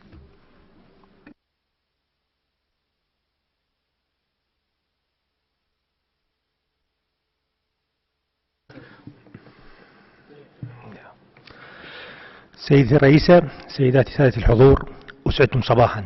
أنا علي حيدري، ناشط من منظمة حقوق الإنسان الأهوازية من الأغلية العربية في إيران. شهدت السنوات الأخيرة إقليم الأهواز اهتماما غير مسبوقا بالدور الذي لعبته الشبكات الاجتماعية في التأثير على الحياة السياسية والاجتماعية. وعقب التطور الهائل لشبكة الإنترنت بما في ذلك منصات الإعلام الاجتماعية مثل الفيسبوك، أتيحت للأهوازيين ساحات شاسعة من أماكن النقاش في كافة أمور الحياة، وبالتالي منح هذا التطور المواطن الأهوازي فرصة للتعبير عن رأيه بعيدا عن السياسات الرسمية التي تهمش العرب. لكن السلطات تضع العراقيل لتخويف الناشطين عبر الشبكات والمواقع والمدونات، حتى اعتقلت بعض الشباب الذين ينشرون الثقافة العربية. وقد شهد إقليم الأهواز على مدى السنوات الأخيرة تحولا ملحوظا في نمط النشاطات السياسية والاجتماعية، وخروج من دوامة الصمت عبر وسائل الإعلام الاجتماعية لتصدي الخطاب السائد والرواية الرسمية والتي تنفي أي تمييز وتهميش ضد الشعب العربي الأهوازي، إلى أن أصبحت وسائل الإعلام الاجتماعية بمثابة نافذة جديدة للمشاركة بمعناه العام، والتي لا تتجسد فقط في المشاركة الضيقة بالانتخابات التي تمهد لها الحكومة الإيرانية، والتي أصبحت بالتالي مظهرا لإقصاء العرب في إقليمهم بدلا أن تفتح لهم مجال للمشاركة السياسية في المسرح السياسي الإيراني العام. سيدتي الرئيسة، في حالة الأهوازية يوجد هناك فجوة بين تعامل الفرد الأهوازي والسياق السياسي العام في إيران، حيث أن السياق السياسي العام يمنع وبشتى السبل حضور الناشطين السياسيين العرب في العملية السياسية، والتي اختصرتها الحكومة في الانتخابات بمفهومها الضيق. وفي الواقع تفرض الحكومة رقابة شديدة على شبكات التواصل، وتلاحق مديرية قنوات ذات الشعبية مثلا التلغرام، خاصة تلك التي تروج الديمقراطية وحقوق الأقليات. لهذا لا يوجد علاقة تفاعلية إيجابية للشاب العربي مع السياق السياسي العام في إيران. وتصديا لهذه الحالة. Your time is up. I'm sorry. And the floor is given to the Sabi and Mandaean Association in Australia.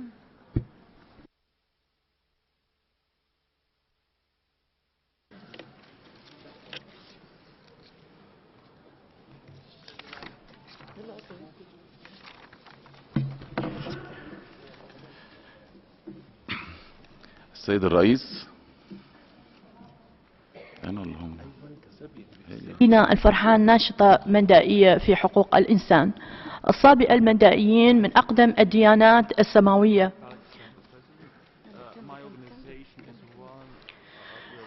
الصابئة المندائيين من أقدم الديانات السماوية في بلاد وادي رافدين، يمتد وجودهم منذ آلاف السنين. إنهم موحدون مؤمنون بالله واليوم الآخر، ونبيهم هو يحيى بن زكريا، وصحفهم هو الكتاب الجنزربة. طقوسهم هو التعميد في ماء الأنهر الجاري. المندائية هي ديانة غير تبشيرية تحرم الختان والطلاق والقتل والعنف، وهم آراميين من الأقوام السامية يتحدثون اللغة الآرامية الشرقية وتسمى المندائية. يقدر عدد الصابئة المندائيين في العالم حوالي 60,000 شخص يسكنون في العراق وجنوب إيران، ولكن هجر أغلبهم بالسنين خلال 20 سنة الماضية إلى دول اسكندنافيا وأمريكا ونيوزيلندا. وبعد عام 2003 تعرض كثير منهم إلى القتل والاغتصاب والخطف والتسلب، وموجودين الآن في سوريا والأردن وتركيا، وهم قتل الكثير منهم على يد داعش، والآن هم موجودين في سوريا والأردن وتركيا ولبنان وإندونيسيا، علما أنهم لا يحصلون على مساعدات مالية ولا أي تعليم، محرومين من التعليم والحصول على أي تعليم ونشاطات ثقافية. نرجو منك سيدتي أنه تسريع النظر بقضايا لجوء وإعادة توطين عوائل الصابئة المندائيين في جميع دول الانتظار، وتعجيل مواعيد مقابلة العوائل المندائية في دول الانتظار، وإمكانية توفير مساعدات مالية وصحية لهم، إمكانية توفير دورات دراسية أو تعليمية مهنية للشباب والنساء والأطفال. And I'm giving the floor now to a student from Thailand who represents LSE, the London School of Economics. Thank you, Chair, for giving me the floor. I am Fikra Jewo, representing the Malay Muslim youth from Pattani, the southern border provinces of Thailand. In Thailand, minority youth have access to the social media thanks to the government and our private sector that works on improvement of technology, the internet quality. But one critical problem that our young people have been facing is the backlash that they receive whenever they generate discussion relating to politics and human rights violation cases that they have witnessed. Their Facebook posts and photos will be repeatedly used for discrimination and accusation. For example, accusing for being national traitors and separatists. In some cases, the victims have reported to the police, but no investigation is conducted. And this might be a form of discrimination. I think if the state doesn't try to understand and tolerate diversity of political views, and if the state doesn't try to welcome discussions with minority youth, it would be difficult to mobilize inclusive development of the country. So I would like to ask our special rapporteur and also state representative here, how can we ensure security of young people who would like to be part of discussion in the media? And also my last point is that building a coalition between minority youth is not enough. For a long-term solution, we should also aim to reach out to the majority youth to foster a correct understanding about minority people from conflict area. Thank you very much. Thank you very much. And I give now the floor to Direction aux Affaires Savoisiennes.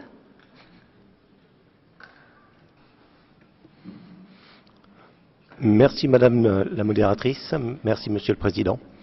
La Savoie a été le dernier territoire colonisé par la France en 1860.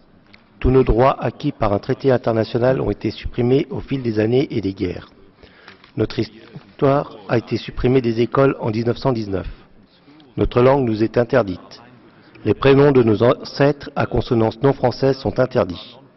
Nos enfants ne peuvent perpétuer nos traditions au pays des droits de l'homme. Je n'aurai que 3 questions à poser pour nos jeunes et générations futures. Concernant les réseaux sociaux, comment peut-on inciter les grands groupes tels Facebook à inclure les langues minoritaires quand vous dites que 10 langues monopolisent 90% des conversations afin de faciliter l'accession aux langues non enseignées par nos États respectifs? Concernant les pays, comment inciter ces États à reconnaître les minorités afin d'obtenir d'eux le droit à la langue maternelle? Enfin, le droit par une minorité à sa langue, son histoire, sa culture, sa reconnaissance, sont-ils contraires à la constitution d'un État lorsque celle-ci ne reconnaît qu'un peuple sur son territoire? Je vous remercie. Thank you very much. I give the floor now to Tournée La Page Association.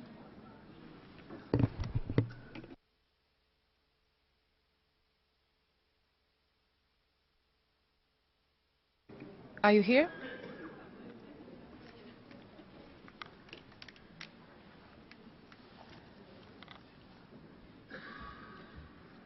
Okay, if you're not here, I will give the floor now to Ahl Haq Hassan Society from Iraq. Okay.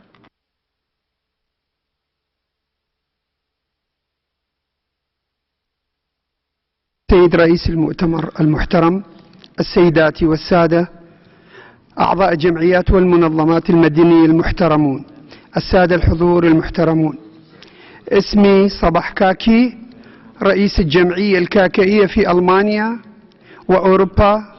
أنتمي إلى الديانة الكردية القديمة التي تؤمن بتناسخ الروح، وهي فرع من الأقوام الآرية وتعتبر ثروة لغوية والتراثية وعقائدية وأساطير متداولة تمتد لأكثر من 5000 سنة، تعيش غالبيتهم في إيران والعراق. يتعرض الدين الكاكائي اليارساني إلى خطر الزوال والانقراض لأسباب عديدة، منها عدم الاعتراف به كدين مستقل. عانى الكاكائيون اليارسانيون على مدى تاريخهم جراء عدم اعتراف السلطات الحاكمة بديانتهم وطقوسهم الدينية، وجرت محاولات عدة لإمحاء ملامح عقيدتهم التي يؤمنون بها، ونتيجة التهديدات المباشرة وهدم قراهم من قبل الجماعات المتشددة، فقد هاجر المئات منهم إلى أوروبا تحديدا خوفا من الإبادة الجماعية، وتم بالفعل قتل الكثير منهم على الهوية، وسبيت نساءهم وأحلت دماءهم جميعا. وفي بلاد المهجر يحتفظون بالكثير من معتقداتهم وطقوسهم، إلا أنهم اصطدموا بعدم اعتراف الحكومات الأوروبية بهم كأقلية دينية، وقد رفضت طلبات لجوء العديد منهم. علما أنهم Excuse me, your time is up. I would give the floor now to Ibrahim Makarios, Swedish Institute, Alexandria.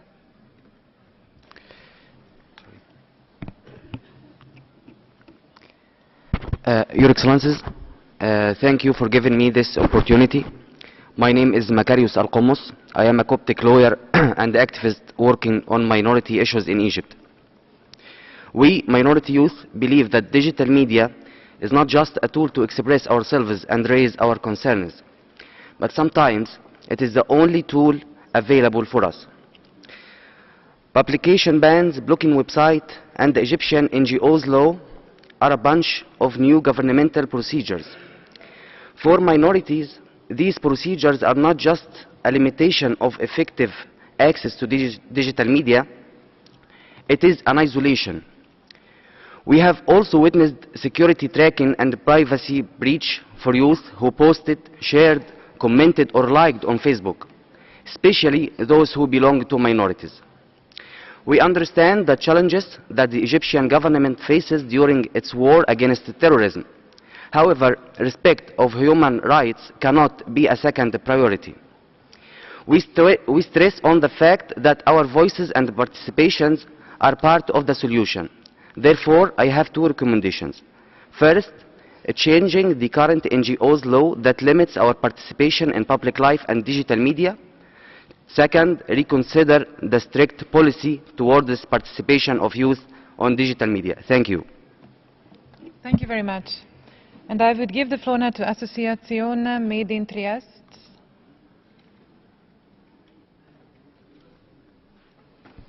Are you here? Yes. Dear President and honorable members, my name is Elia, I'm 13 years old and I come from Trieste. I would like to thank you for giving me this opportunity. I'm here before you to express my opinion, hoping that this will be heard and together with the thoughts and proposals given here today by boys and girls, we can make a contribution to our future. In my city where I was born and raised, I met a young immigrant boy the same age as me, and I was saddened to see how he was not helped by the adults or institutions of my city to become a part of our society. If I had to emigrate with my family to a new nation, I would like to be given the opportunity immediately to have access to an education that will help me learn the language.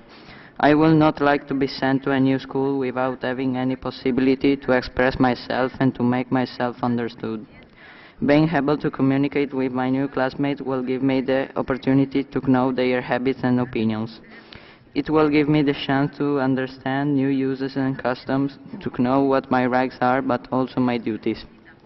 If I am unable to communicate with my classmates, I will feel embarrassed and excluded.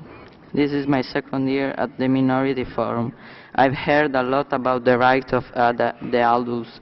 I hope that starting from this Youth Minority Forum, you will begin to talk about our social and cultural rights. We deserve your respect because we are the hope and promise for future humanity. You must understand that young people like me are the building blocks, and our job is not to create material objects, but to grow into responsible adults of tomorrow, and new and more our humanity. We would like to become the future that we would like to see. We ask you to help make us become the change that you would like to see. Thank you. Thank you very much, and it is the pleasure now to give back the floor to our chairman, who have a few words to say. Thank you very much. In fact, I just would like to raise my hand in respect for the youngest participant in this forum, the last speaker, who is only 13 years old, and he participated for the second year, and he made a wonderful speech. We are here for you, young man.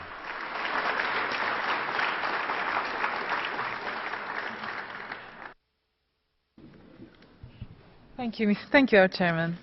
And I would give the floor now to Azhar Taherabadi, who is a journalist from the Islamic Republic of Iran.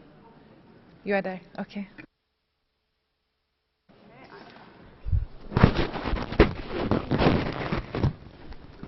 Okay. فلکردین کاکی بود عزیزم، مال من بود، مال شما نبود. مال من بود مال من بود عزیزم. بله. Okay. Sorry. Do we have a confusion, or are you good to go? You have a disagreement between you? Can you put the microphone, please? We can't hear Can't hear you. Put the microphone. You against the organization name?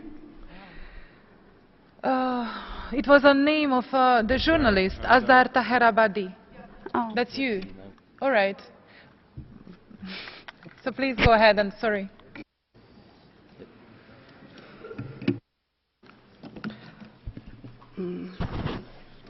Thank you for time. Hello everyone. I'm Azhar Taherabadi, journalist and human rights of Iran. I think we have gone wrong way. My country is under communication and media sanctions imposed by some Western countries, and Iran cannot freely communicate in some fields. We talk about the right of the minority to freely communicate with the world. For example, the Western countries have banned Iran using some application and some other fascicles. Thank you for time. Okay, thank you very much. And now we give the floor to the representative of Romania. Thank you, Ms. Moderator. It is a privilege to address to you. Romanian institutions during the last couple of years have conducted some important projects related to the sensibilization of journalists towards minorities and minorities issues, and as well as some concrete steps were taken to against hate speech on the public field. I believe that these projects will be continued, and we will take our focus for the next couple of years to follow, to take some more concrete actions on this respect.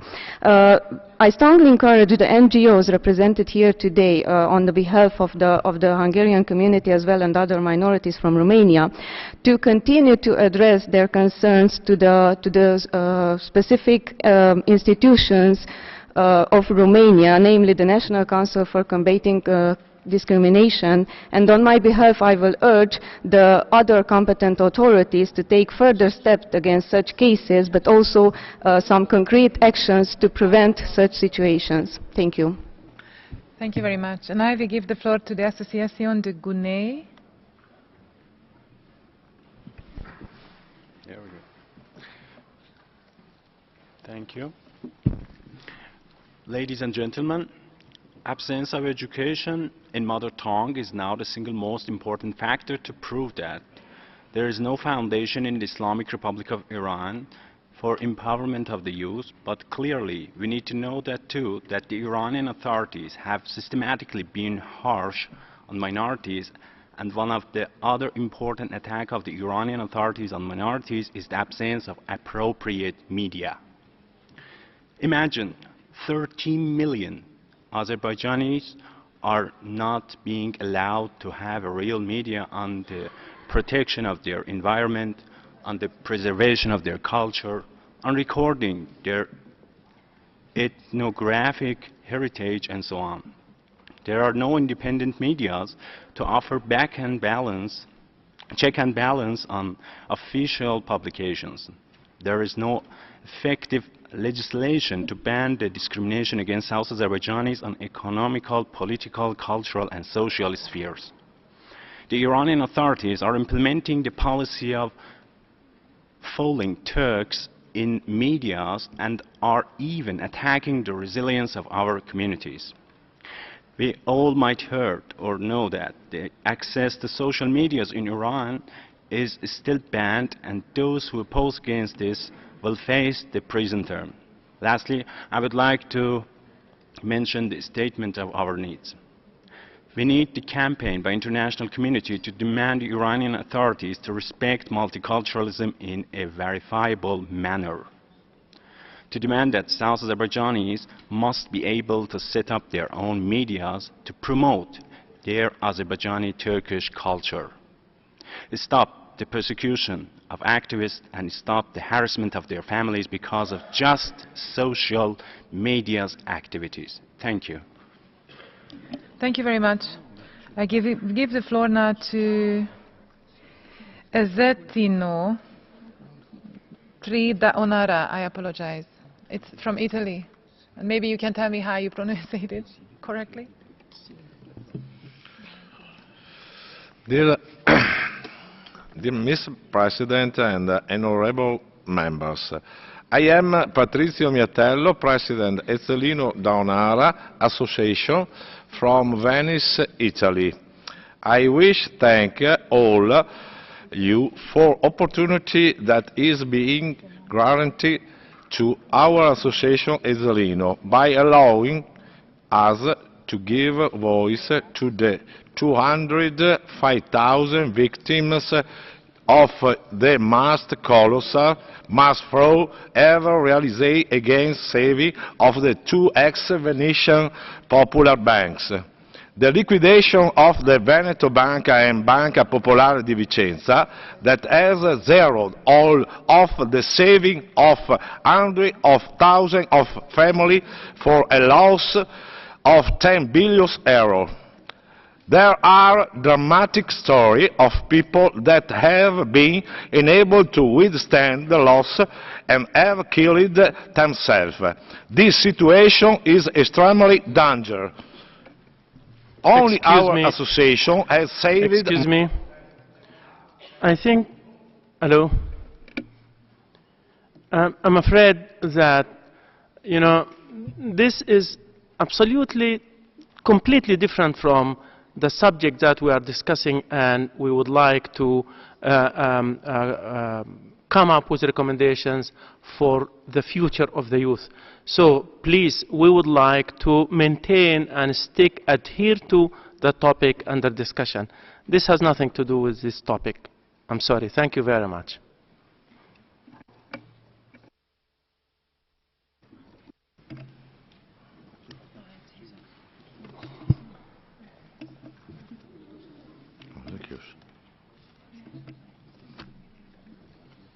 Then I will jump on the list to the next speaker, who will be the Interregional Charity Civil Society Organization Volga Migration.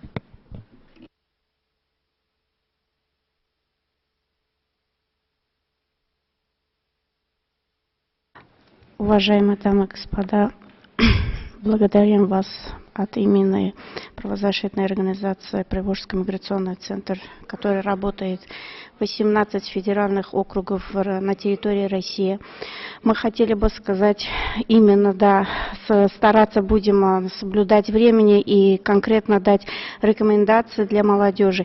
В первую очередь, чтобы говорить о образовании молодежи, необходимо подготовить грамотное программы для изучения. В каждом суверенитетном государстве необходимо готовить для обучения молодежи знания языка государства и также их подготовить к уважению традиций и культуры данного государства, где они находятся по воле кризиса или из числа мигрантов молодежи. Наша организация более 4 лет получает поддержку из правительства России, то есть мы выигрываем проекты по президентских грантов по обучению молодежи из числа меньшинств и мигрантов на территории Приволжского федерального округа. Наша цель дать молодежи не только образование, но еще и мы проводим образовательные мероприятия для обучения местной традиции, местного государственного языка и культуры. На наш взгляд, если молодежь из числа этнической группы и из числа мигрантов прибывает на территорию Российской Федерации, будет изучать государственный язык, будет знать законодательство государства и будет знать культуру местное сообщество, то в этом случае молодежи более будет эффективно интегрироваться, им легализоваться в местную сообщество. Также я бы хотела рекомендовать представителя ООН с уважением к вам и благодарить вашу работу и труд, но хотелось бы обратить ваше внимание на острые проблемы христианов и езидов на территории арабских странах и в Турции.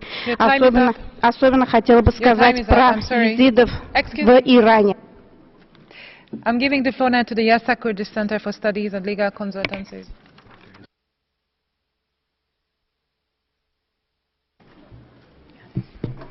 Okay. Thank you, Madam. Sir Chairman, fellow delegates, ladies and gentlemen, Sir President, first I would like to thank you for giving me the opportunity to speak on behalf of Yassa about the Kurdish minority in Syria. Our organization, Yassa, is the Kurdish Center for Legal Studies and Consultancy. We advocate the rights of the estimated 3 million Kurds in Syria. Ladies and gentlemen, minorities around the world suffer from a huge lack of an international communication and understanding of their each specific problems and issues, not only because of political oppression, but also because of digital divide.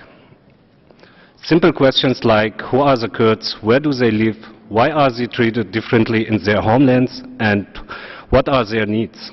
Those questions cannot be answered fairly and appropriate on international level. An example is the suffering story of Kurds in Syria, like the census that took place in 1962. Suddenly, more than 150,000 Kurds became stateless in their own homeland. Those people and their descendants, the so-called Maktums, which is the Arabic word for unknown, lost thereby their basic civil rights within the Syrian society, including rights to education, participation and co-determination, but also the right to have access to internet and digital media. The Maktums were also excluded by law from the acquisition of the Syrian citizenship. Why did not this suffering story have been communicated on international level? More than 50 years later, there are still Maktums in Syria, Kurdish Yas, that suffer the same problems like their parents. They are stateless, their language and culture are still prohibited, not only on education level, but also in the classic media. Those people are excluded from holding public office fairly. They don't have equal rights like the Arabic majority in Syria. We would like to suggest... Your time is up. You can post your statement on the website, but your time is up. I'm sorry. And I give the floor to Head Tech Foundation from Bangladesh.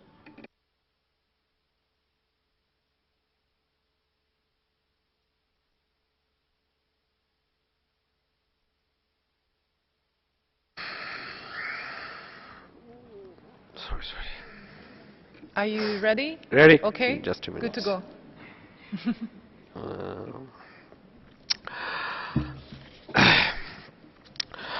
Dear participations, heartiest thanks to the organization for giving opportunity to the share my knowledge. I'm the role of media to keep peace and minority in Bangladesh. You know, by the passage of time, technology improved and invented many ways to communications. Social media is the last edition of this race of invention. Social media is an important way to communication is developed would as well as Bangladesh. Actually not only for the communication but also many purposes social media is using nowadays. Is it become a part of daily life. Blog, Facebook, Twitter, Flickr, all are social media. Although all people of our country cannot access in the internet, who access, they use social media usually. Social media is spreading rapidly in our country. All classes, all ages, people and use it. That's why this is huge impact of it in our society. Social media affected our personal, social, national life in different times. In 2013, its impact was more than ever. Two important issues of last year, such as Shabak movement and the attack on Ramu's Buddhist, was notable. Also, this year, the Gaibanda. This tour took place by one of the most popular social media, Facebook. So it is also working as an strategic actor in our society. You know, the Ramu attack, the Facebook post and devastating of the minority groups, like especially Buddhism. The internet. Excuse me, your time is up. I give the floor now in the hope that we can finish our speakers list today to the European Union of Coptic Organizations for Human Rights.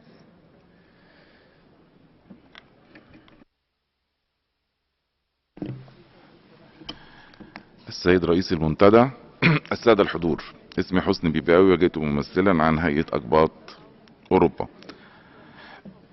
جئت بس للأقلية القبطية الذي يتم التمييز العنصري الممنهج من قبل الدولة المصرية ضد أقلية مسالمة. إن التعليم السليم هو مقياس تقدم الأمم وسر نهضتها. التعليم له دور حيوي ومركزي في خلق فكر جديد لمعالجة التمييز العنصري. أما ما يحدث في مصر هو الازدواج بين التعليم العام والديني، مما أدى إلى فساد منظومة التعليم وفساد مشاركة الأقباط في كافة المجالات في مصر. على سبيل المثال، في كتاب أحكام أهل الذمة، هذا الكتاب يدرس في كافة المعاهد الدينية في مصر. Excuse me, Mr. Speaker. This is about the media, and let us please adhere to the topic of discussion and use appropriate language. Please, I appeal to you to stick to the topic, which is media, and use appropriate language. Thank you. أعتقد سيادة الرئيس أن كل ما تحدثوا من قبل تحدثوا عن بعض المشاكل ولم يتحدث أحدهم عن الميديا. أنا الوحيد الذي قطعتني. أنا أشكرك. تم إقماعنا فكريا بالأمس ويتم الآن. أعتقد أن الأمم المتحدة هي الطرف الأصيل في حفظ السلام الدولي وحماية حقوق الأقليات الدينية والعرقية في العالم، وجينا هنا لنطرح مشاكلنا بالدليل. نحن لم نتجنى عن أحد ولم أستخدم أي كلمة لا ضد الإسلام ولا ضد الدولة المصرية. أنا أتحدث بالدليل، فلماذا تقاطعني؟ أنت قاطعتنا بالأمس. أعتقد أننا في منتدى حر ويحق لنا أن نتحدث فيما نراه، أن نطرح وجهة نظرنا. أين نذهب؟ نذهب إلى هنا. حضرتك ترأس منتدى لحقوق الإنسان، لكن أعتقد أن حضرتك لا تأمن بحقوق الإنسان. أعترض على إدارة حضرتك للجلسة بالأمس والآن. إقماع للحرية الفكرية. شكرا سيد الرئيس وشكرا لحضراتكم.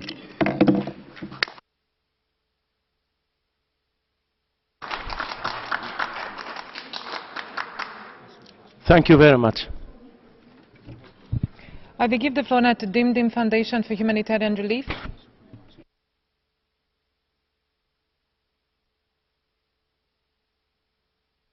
Foundation, are you around? Please, the floor is yours.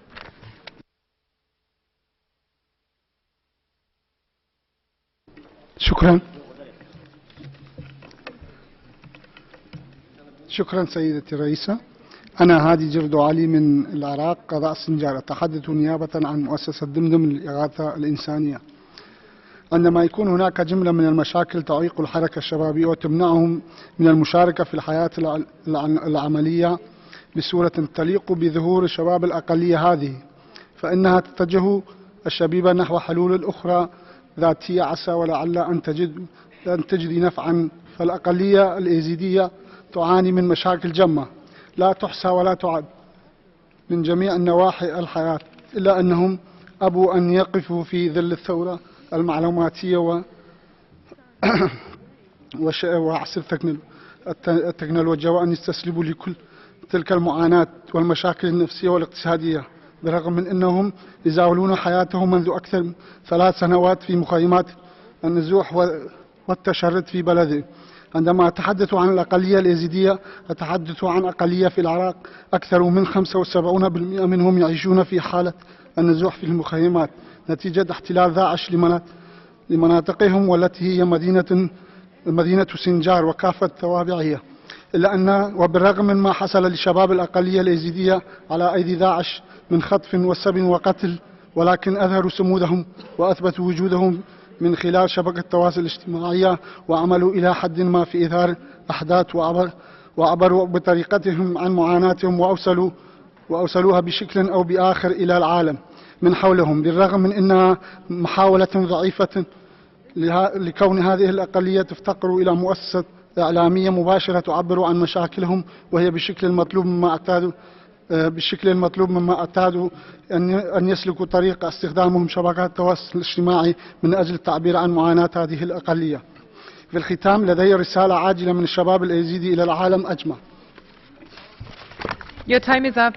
My apologies. And I give the floor to Kabe Yamak Avanad.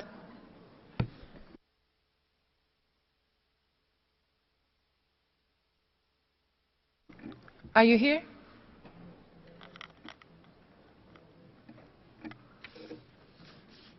Kabil Yamak Avanad from Algeria. Zidan Lafdal from Kabylia. Excellencies, ladies and gentlemen, thanks to give us a chance. Thanks to give us a chance to say some words that are burning our Kabylian hearts. I was afraid to do not have this chance today because what happened yesterday. We are here to discuss about minority issues, so I will present here some Kabylia issues and big problems. Before to start, I want just to give a comment. So first issue, I guess, that's the case for all of us here. Almost all of us, we are not minorities, we are minorized. So this is different. Kabylia is 12 million people, 40,000 kilometers square. Kabylia is bigger than 60% of the countries in the United Nations in terms of population, and it's larger than 30% of countries in the United Nations in terms of territory. So Kabylia has its own territory, it has her own culture, her own language, her own people. So you understand, we are not a minority, we are minorized. Now let's discuss about the issues. There are many issues to say, but let's limit to the topic of today, which is the media. So not far from this week, the Algerian Parliament decided to do not promote our mother tongue native language, even though it's written as being a national and official language in the Constitution. So this what is written in the Constitution is just to fool, but it's not the real case about being our mother tongue language to be really officially. It's not the case. So they put it in the Constitution just in order to stop the... Your time is up. Your time is up. I'm sorry. And thank you very much. I'm sorry. Your time is up. And I give the floor now to the Yazidi Foundation of Iraq.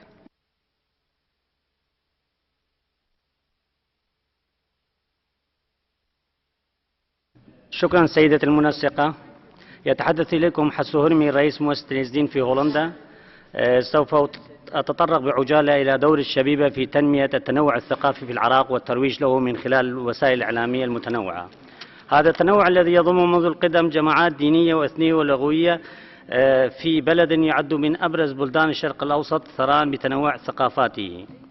كان التنوع عامل قوة عبر التاريخ في بناء حضارة إنسانية أغنت البشرية بسهاماتها في العلوم والثقافة، لكنه الآن يتعرض في السنوات الأخيرة إلى استنزاف تدريجي من جرائم ضد الإنسانية وأعمال إبادة جماعية ارتكبتها تنظيم داعش وجماعات متطرفة أخرى لم تطل إلى تراثهم ولم تطل الأقليات من الإزدين والمسيحيين والشبك والكاكايين والتركمان والفيلين والمندائيين واليهود والبهائيين فحسب، بل مست تراثهم الثقافي والديني وإرثهم الحضاري ومن معابد وكنائس مزارات ومخطوطات. سيدة المنسقة، في بغداد وفي بداية هذا الشهر، شهر نوفمبر، تعرض سعد سلوم وهو أكاديمي ورئيس مؤسسة مسارات للتنمية الثقافية والإعلامية إلى تهديد بالتصفية الجسدية ما لم يتوقف عن عمله في مناصرة شباب الأقليات من خلال فعاليات مدنية وتوفير فرص إعلامية.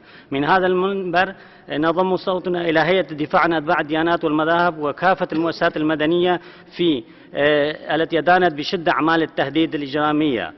دعني أنتهز الفرصة وأقول إن الناجيات لإزياد من براثن داعش قمنا بدور فعال في توظيف الإعلام في فضح جرائم داعش، ومن هنا أناشد المجتمع الدولي في إيلاء اهتمام أكثر بإنقاذ الشبيبة اليزيدية من المخطوفات من داعش والموالين لفكرهم. عدا دور السيد نيشيفان برزاني رئيس حكومة إقليم كردستان في تأسيس مكتب خاص لإنقاذ الناجيات، لم نرى أي تحرك جدي دولي ووطني في هذا المجال، وهذا محل استغرابنا. شكرا سيدة المنسقة. Your time is up. Thank you for finishing. And I understand that there was a confusion, and we do apologize. So I will call again the Association for the Human Rights of the Azerbaijani People of Iran from Norway, because I think that they have not spoken yet. So please take the floor. Thank you, Mr. President. I would like to take this valuable opportunity to reflect part of the voice of the tens of millions of the Azerbaijani Turks living in Iran. In the front line of the awakening movement to defend and advocate for our ethnic and linguistic rights stand volunteer youth who use every diverse means in the media and digital world. They have proved to be successful in dissemination of information and mobilization of resources better than many other organizations. The main challenges seem to be how information can be reached out to other sides and the mainstream international community and media. Here, there is huge a gap. What is known to us is that there are a lot of unbelievable numerous piece of information, news and historical happening from minority in Iran, about which mainstream international community and media is unaware. However, education in minority language is forbidden in the Iranian official educational system.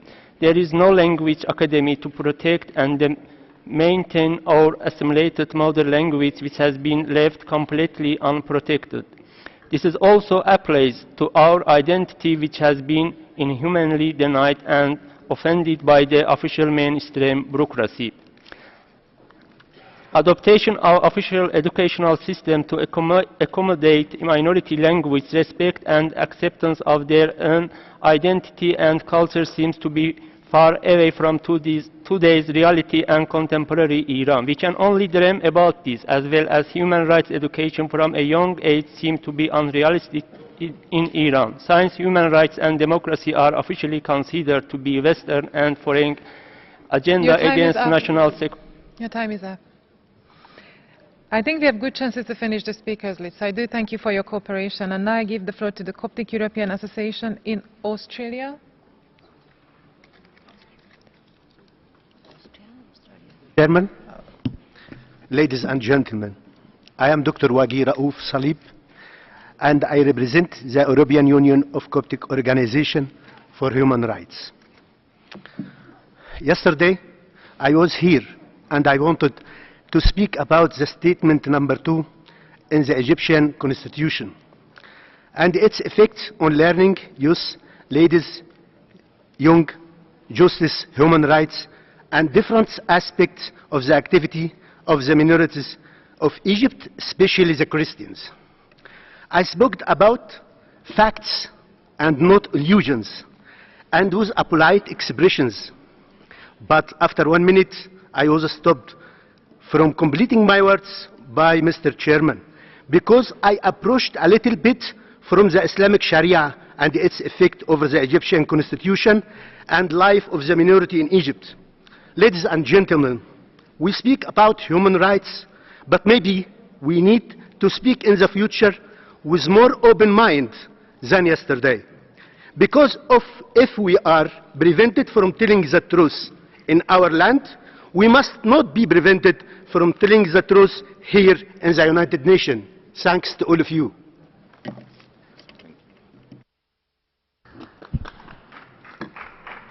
Thank you. I give the floor now to Kash K, Human Rights Defenders Committee. Please, the floor is yours. Thank you, Mr. President. Iran is multinational and multilinguistic and multicultural country. Before the Pahlavi government, each of the states had a degree of independence at the time with historical and cultural identity. The Islamic Republic regime, with a security look at the issue of nations and ethnics in the past 4 decades, has even violated... There is a point of order from the distinguished delegate of Iran. We'll come back to you. Distinguished delegate of Iran, you have the floor.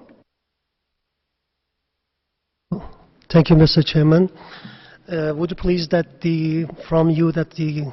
a point to this, that the NGO that I speak and use the international language. The official name of Iran is Islamic Republic of Iran. Thank you. Thank you for reminding me. The Islamic Republic of Iran. Thank you.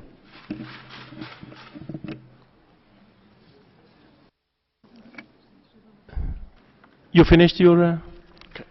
Is there any other state who would like to make a point of order? Right. So we go back to the speaker. Thank you.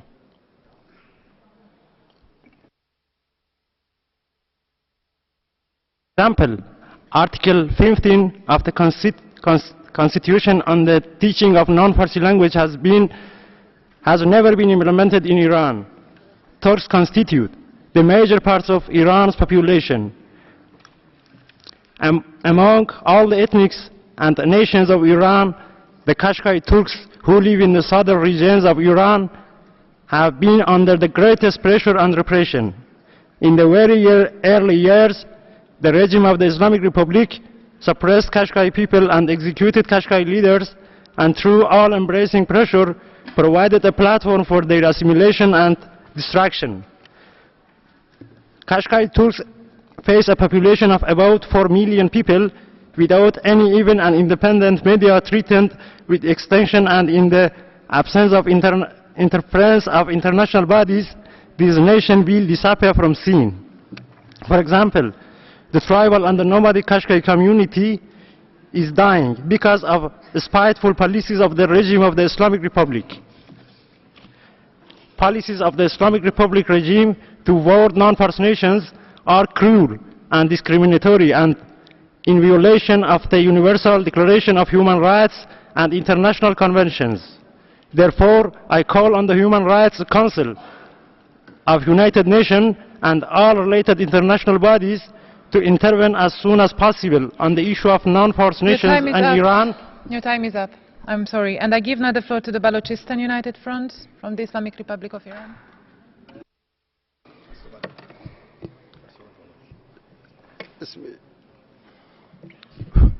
Thank you, Chairman and President and other fellow customers.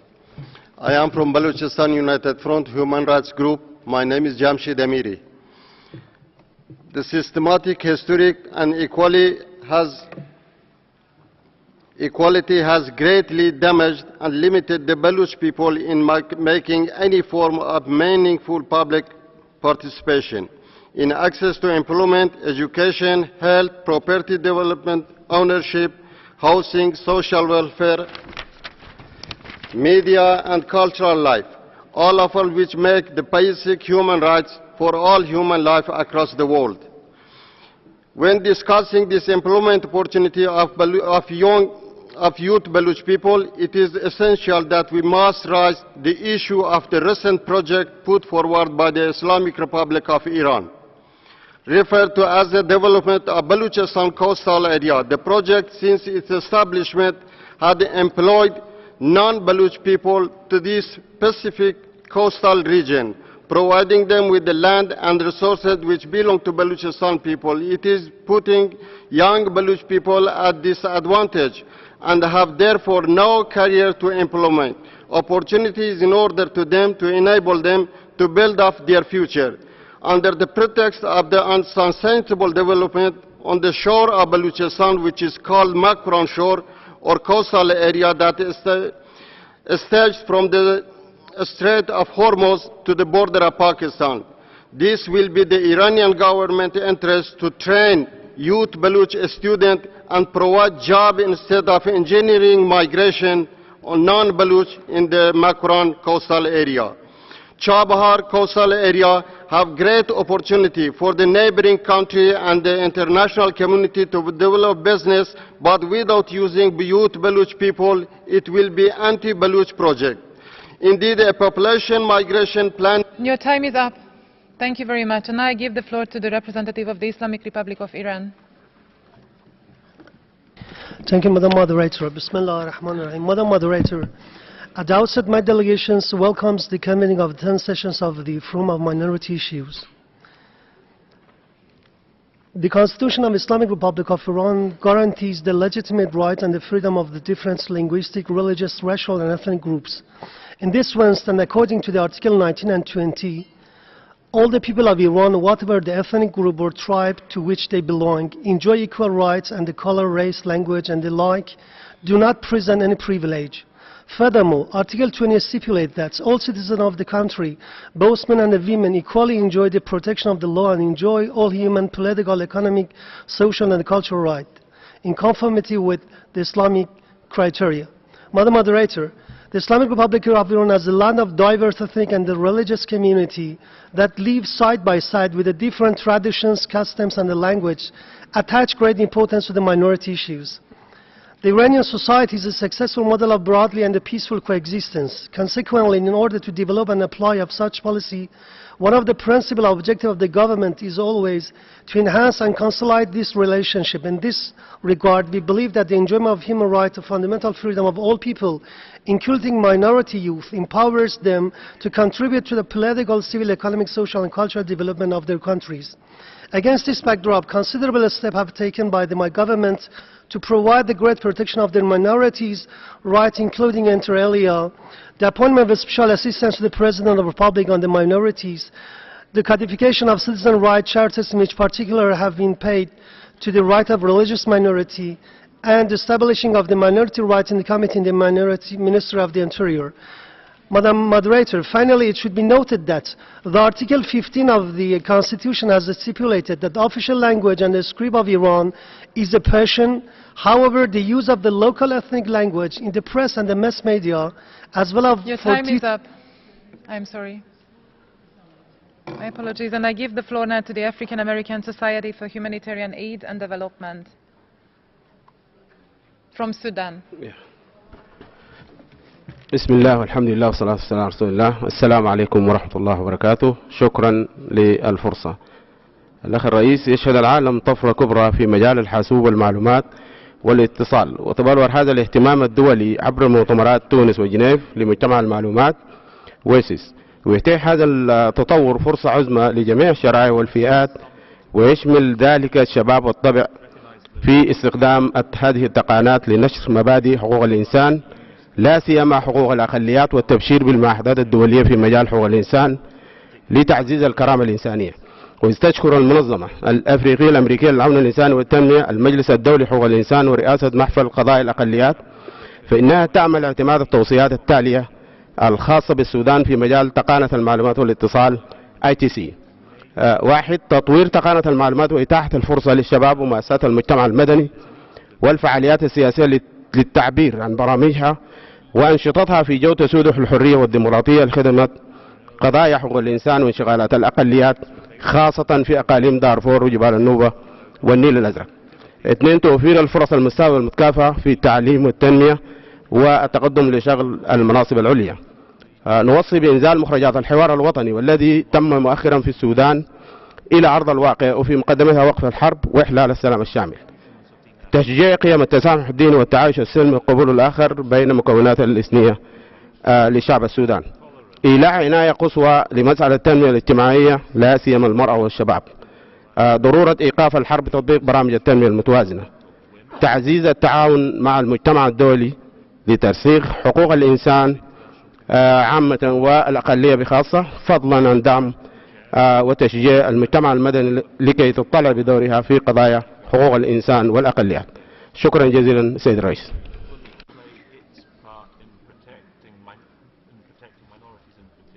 Thank you, and also for keeping the time. And I give the floor to Kifa International from Israel.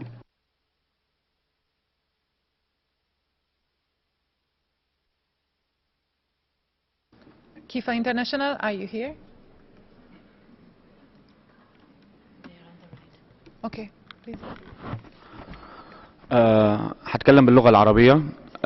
أنا محمد فهد من سوريا، من سكان دولة ألمانيا الاتحادية. نحن كمنظمة عالمية كيفا انترناشونال، والتي مركزها ألمانيا، والتي من أهدافها بناء جسور السلام والصداقة والتسامح مع كل الشعوب والأديان والأقليات في العالم، نبني جسور الصداقة بين كردستان وإسرائيل. ونحن نهتم بأمور الشباب من كل الأقليات، والتي تعتمد على برامج الاندماج في أوروبا وألمانيا، والتي تعمل على تجنب الشباب من العنف والإرهاب والعنصرية التي ممكن أن يكونوا ضحية لها. ونطلب دعم منظمة الأمم المتحدة لدعمنا من أجل إيصال الشباب لعالم العلم والتسامح والمحبة والتعايش. الأقلية الكردية في مدينة دمشق تعرضت وتتعرض عبر التاريخ ضغوطات اجتماعية وخدمية، وليس لها الحق بتعلم اللغة الكردية وثقافتها. وشباب الكرد من كردستان سوريا، والتي تعرضت للظلم بسبب الحرب في سوريا وفقدان دراساتهم في الجامعات وتهجيرهم إلى دول الجوار، نحن كمنظمة ممكن أن ندعمهم إذا حصلنا على دعم من الأمم المتحدة. الجالية الكردية في ألمانيا تعيش في سلام، ولكن نطالب بتعلم لغتهم والاهتمام بها من قبل الحكومة الألمانية. وشباب من كل المكونات في كركوك تعرضت للإرهاب من قبل داعش والحشد الشعبي باسم الدين، والذين خسروا مستقبلهم في حياة كريمة. ندعو إلى صداقة بين شباب الشرق الأوسط وشباب إسرائيل، ويا شباب العالم اتحدوا. كيف هي كردستان إسرائيل فريندشيب أسوسيشن انترناشونال، مركزها في ألمانيا. وشكرا.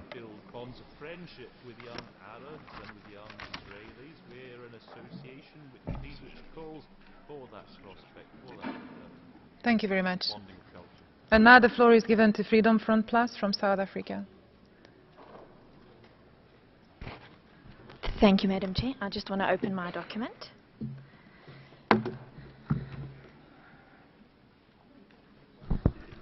Chairperson, I would like to thank you for this opportunity and all protocols observed. I represent the Afrikaner youth as the youth leader for the Freedom Front Plus in South Africa. I would like to thank each and every participant who has made statements, remarks, and the panelists for their words. As a minority youth in South Africa, it is welcoming to be reminded once again that we are not alone with the issues that we face. Social media is both a blessing and a curse.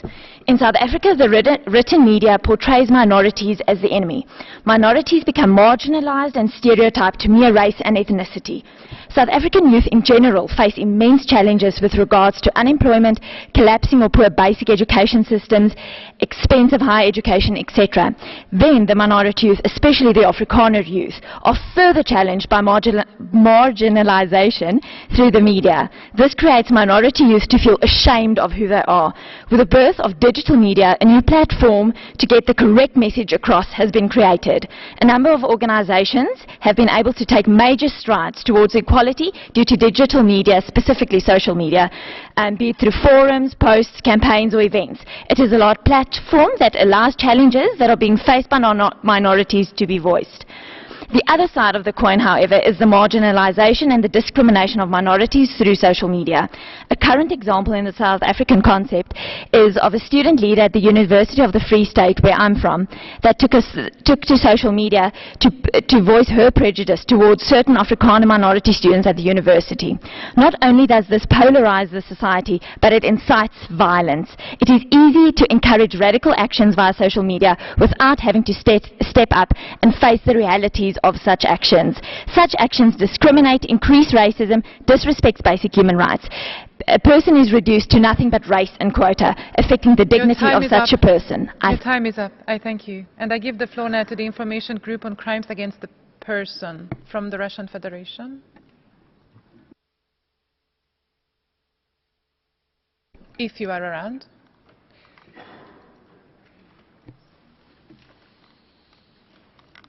No? Okay, then I will come. Are you here? Прошу прощения. Okay.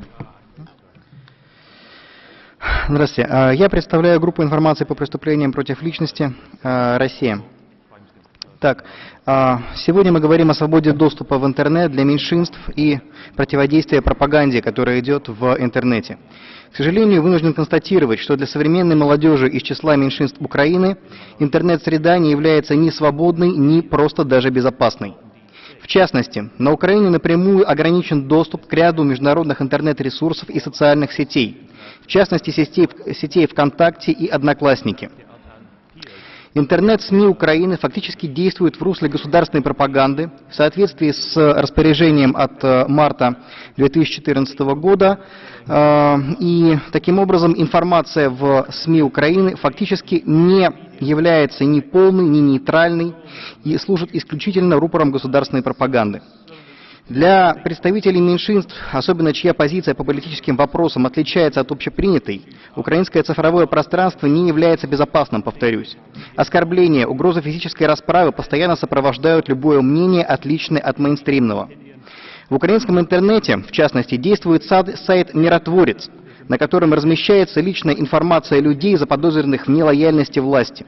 Более того, известны случаи, когда высказывания против существующей украинской власти становятся причиной незаконных арестов граждан со стороны Службы безопасности Украины. В связи с этим прошу международное сообщество обратить особое внимание на ситуацию с реализацией права доступа к свободной информации на Украине. И призываю украинские власти покончить с подобным произволом и, в частности, поставить, наконец, вопрос о закрытии сайта «Миротворец», как ставящего под угрозу жизнь и здоровье людей, украинских граждан. Спасибо большое. Thank you very much. I give the floor now to the Association for the Defense of the Alubite Rights from Switzerland.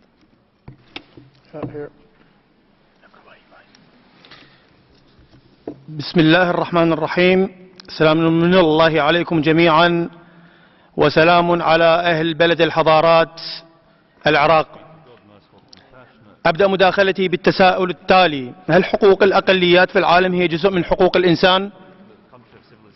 بطبيعة الحال الجواب هو نعم، لكن مع الأسف بعض البلدان لا تحترم هذه القواعد والحقوق، ويمكن القول أن هذه البلدان لا تحقق العدالة لجميع فئات المجتمع، وللأسف تشمل بعض البلدان الديمقراطية والمتقدمة أيضا، من حيث أن الأقليات لا تأخذ المساحة الكاملة في وسائل الإعلام المكتوب والمرئي والإلكتروني، إن لم يكن أيضا التحريض ضد هذه الأقليات.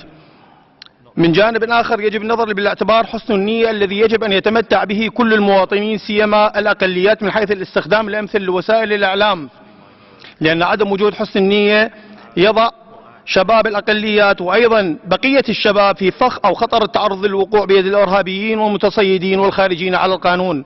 ولنأخذ مثال داعش الإرهاب والقذر، حيث أنه استخدم وسائل الإعلام لإيقاظ فرائسه من الشباب والفتيات، وكيف انتهى بهم الحال في العراق وسوريا. الكثير من الشباب المغرر بهم والذين تم صيدهم عبر وسائل الإعلام الرقمية قتلوا، والنساء والفتيات الذين تم صيدهم عبر وسائل الإعلام أيضا تم بيعهم في أسواق النخاسة. لذلك أرى أنه يجب تحقيق العدالة للجميع وخاصة الأقليات في الاستخدام الأمثل لوسائل الإعلام الرقمية، مع الأخذ بالاعتبار عدم الوقوع في مصائد المشاكل. ويجب على الدول أن ترعى وتأخذ بعين الاعتبار تحقيق هذا الهدف، وأيضا عدم زرع التفرقة بين الأقليات وبقية أبناء البلد وإعطاء الفرص المتساوية للجميع. ويجب على جميع الدول محاربة الإرهاب الذي يمارس عبر وسائل الإعلام، وعدم إعطاء أي فرصة لأي خطاب تحريضي يدعو إلى الكره والعنصرية والتفرقة، حتى ولو كان على مستوى رئيس دولة، وكما رأينا في اليومين الماضيين. Thank you so much. Thank you. Okay, and I give the floor to the Popular Assembly Project. Thank you, Madam Moderator.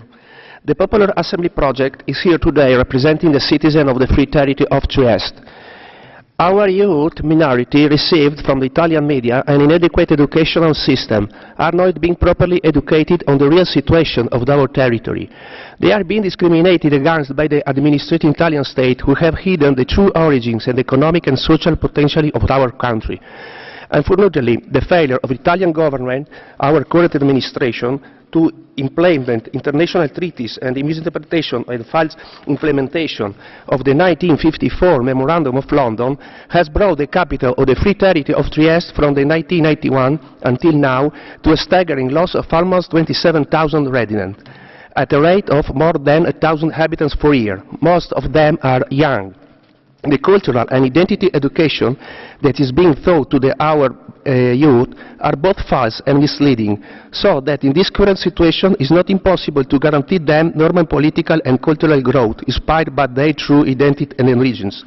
Our territory is an important neutral zone recognized by the international community, both wanted and then constituted with the 16th resolution of the United Nations Security Council of the 10th of 1947, which is also guarantor of his integrity and independence. Now, with the help of the Security Council and the Italian state, it's fundamental to demand the full respect of those international laws, which in the immediate post-war period constitute the futuristic model of our country, and that we, the young generation of that era, were left in total obscurity of true nature of our country, as are our children today. Future generations should no longer have to face the discrimination of their fundamental rights solely to satisfy complex geopolitical imbalances, but must be reacquired the awareness of their rights that are being denied them. The world of tomorrow should be built with the action of today. Your time is up. And I give the floor now to the Falak Kadim Kakai Foundation. I'm here.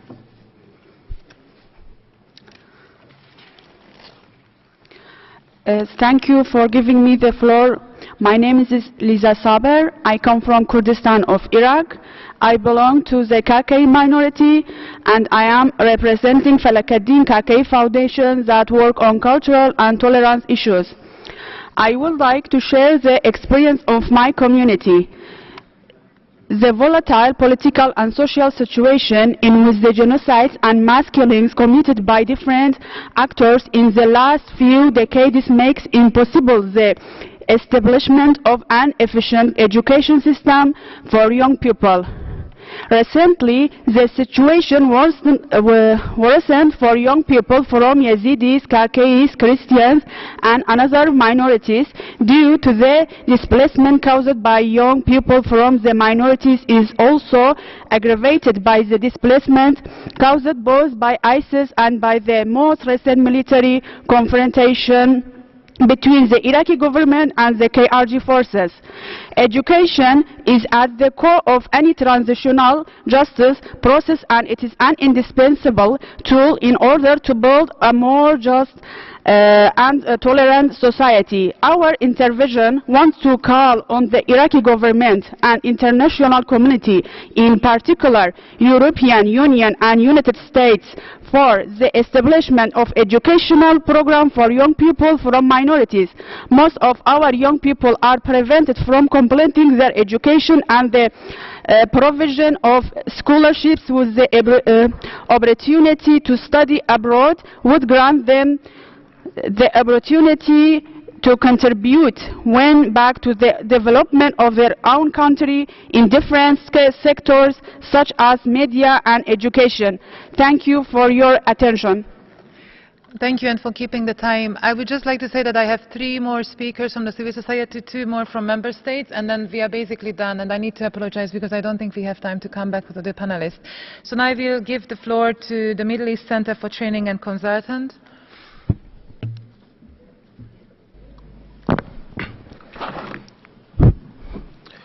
شكرا سيدتي لإعطاء الكلمة. أنا وليد عبد الحليم من مركز الشرق الأوسط للتدريب والاستشارات، ونحن نعمل على دعم حقوق الأقليات بمصر، وأنتمي إلى الأقلية البدوية.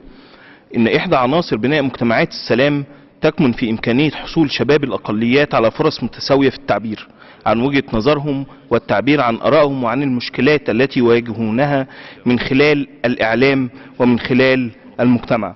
أود أن أشارك تجربتي داخل المجتمع الذي أعيش به. لقد أعقب النزاع المسلح بمحافظة شمال سيناء صعوبة بالغة للولوج إلى شبكة الإنترنت في سيناء بسبب انقطاع شبكات الاتصال لأكثر من 10 ساعات يوميا. سيدة الرئيسة، أصبح الإعلام في مصر سيف مسلط على رقاب الأقليات، فيتم بث خطاب الكراهية والتخوين ضد شباب الأقليات من خلال وسائط الإعلامية المختلفة، ولا يوجد سبيل لنا في التعبير عن هذا في تغيير هذا الخطاب بسبب قطع الشبكات. وأقترح على الحكومة المصرية اتخاذ كافة التدابير التي تسمح للأقليات بالمشاركة في بناء قنوات تواصل إعلامية مستقلة من أجل أن يعبر الأقليات عن وجهة نظرهم. كما نطالب الحكومة بضرورة إعادة النظر في قانون الاتصالات والسماح للمواطنين المنتمين إلى الأقليات بتدشين قنوات اتصال للطوارئ وشبكات لاسلكية يتم بثها من خلال الراديو على الموجات القصيرة في مصر وفي أماكن النزاعات والصراعات لحماية الأقليات هناك. كما يجب على الدولة المصرية سن تشريع جديد لرصد خطابات الكراهية التي يتم بثها في الإعلام ضد الأقليات ومحاسبة المسؤولين عن تلك الخطابات. شكرا سيدة الرئيسة. Thank you very much. I give the floor now to Associazione Sovranazionale Veneto from Italy. I tried. Are you in the room? Okay, if not, I will jump to Trieste NGO. Please.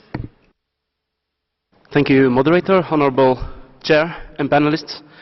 I'd like to introduce an example of how an evolution in the media environment can change our perception on human rights. I'm talking about the Free Territory of Trieste, a small piece of sovereign land in the heart of Europe, created in 1947 by virtue of an international treaty that is still, as of today, in force.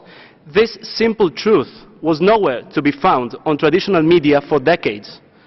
It is still completely and forcibly removed from the public discourse. But something happened. The actual first-hand pieces of information that determine the specific legitimate human and civil rights claims of the citizens of the Free Territory of Trieste were published on the internet, and they were suddenly available to the general population, which began to protest. So what was the reaction of the political and media establishment to the thousands of Triestines asking for the right of citizenship, rights of development, and so on to be respected? As early damage control, repressive measures were taken, such as some unorthodox accusations of seditious gathering made by Italian authorities, for instance. But in the long run, the only answers that the citizens are receiving as of today is no precise and convincing answers. So it is clear that the Italian government is now pretending that the issue doesn't really exist, hoping to see the questions of thousands of citizens of the Free Territory of Trieste just spontaneously fade away. It doesn't work like that, and it will not even in the future, now that the large-scale communication has, for the first time in human history, been in part democratized by social media, and answers to the legitimate concerns of citizens should be given in a honest, timely, and exhaustive manner.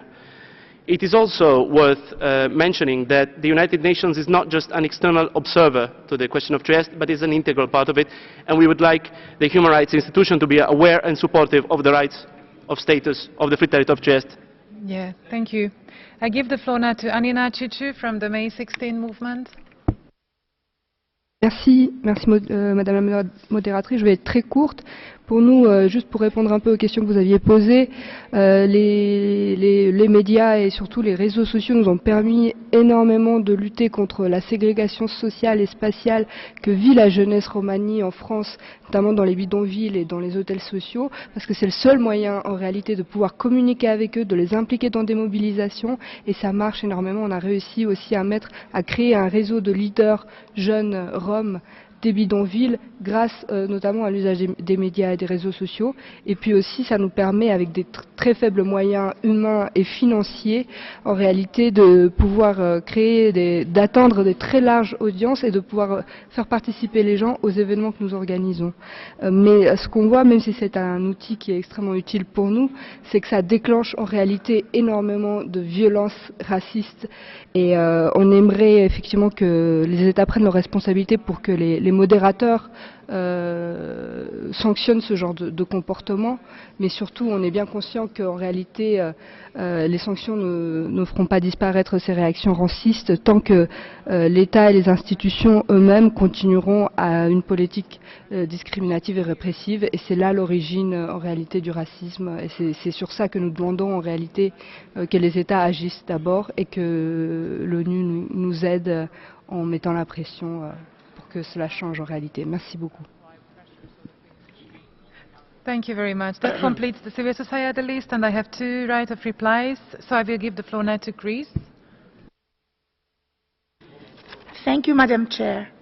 We are exercising our right to reply with regard to the issue of minority education in Greece. In our intervention yesterday, we have referred to the issue of education for minority children in Thrace.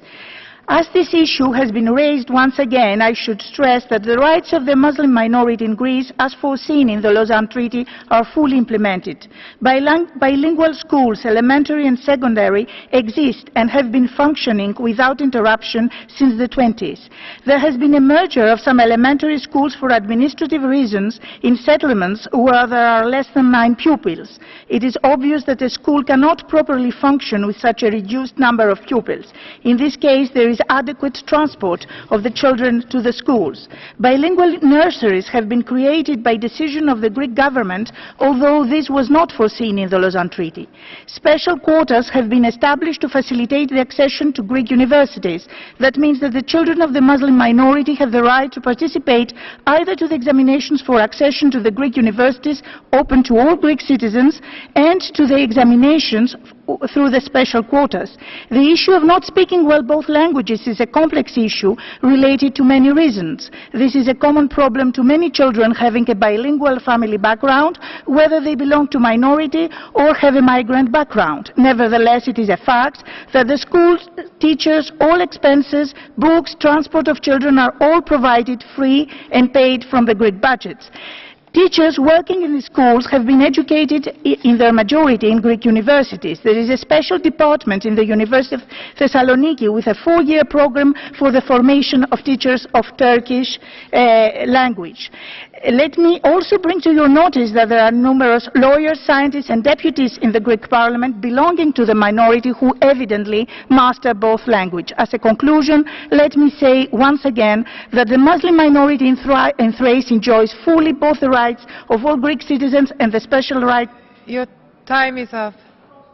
Thank you, Madam. And now I give a right to reply to South Africa as the last speaker on the list. Thank you very much, Madam Chair. From the onset, let me state that we're not exercising any right of reply, albeit the false sentiments that we have had at this forum will not deter the government in implementing its vision, clear policies and programs to promote unity, reconciliation, nation building and social cohesion in our country. We urge that more guidance be given to those organizations whose ideology the United Nations declared a crime against humanity. It is with shock to us and disbelief that organizations here appoint themselves as representative of an entire group of people.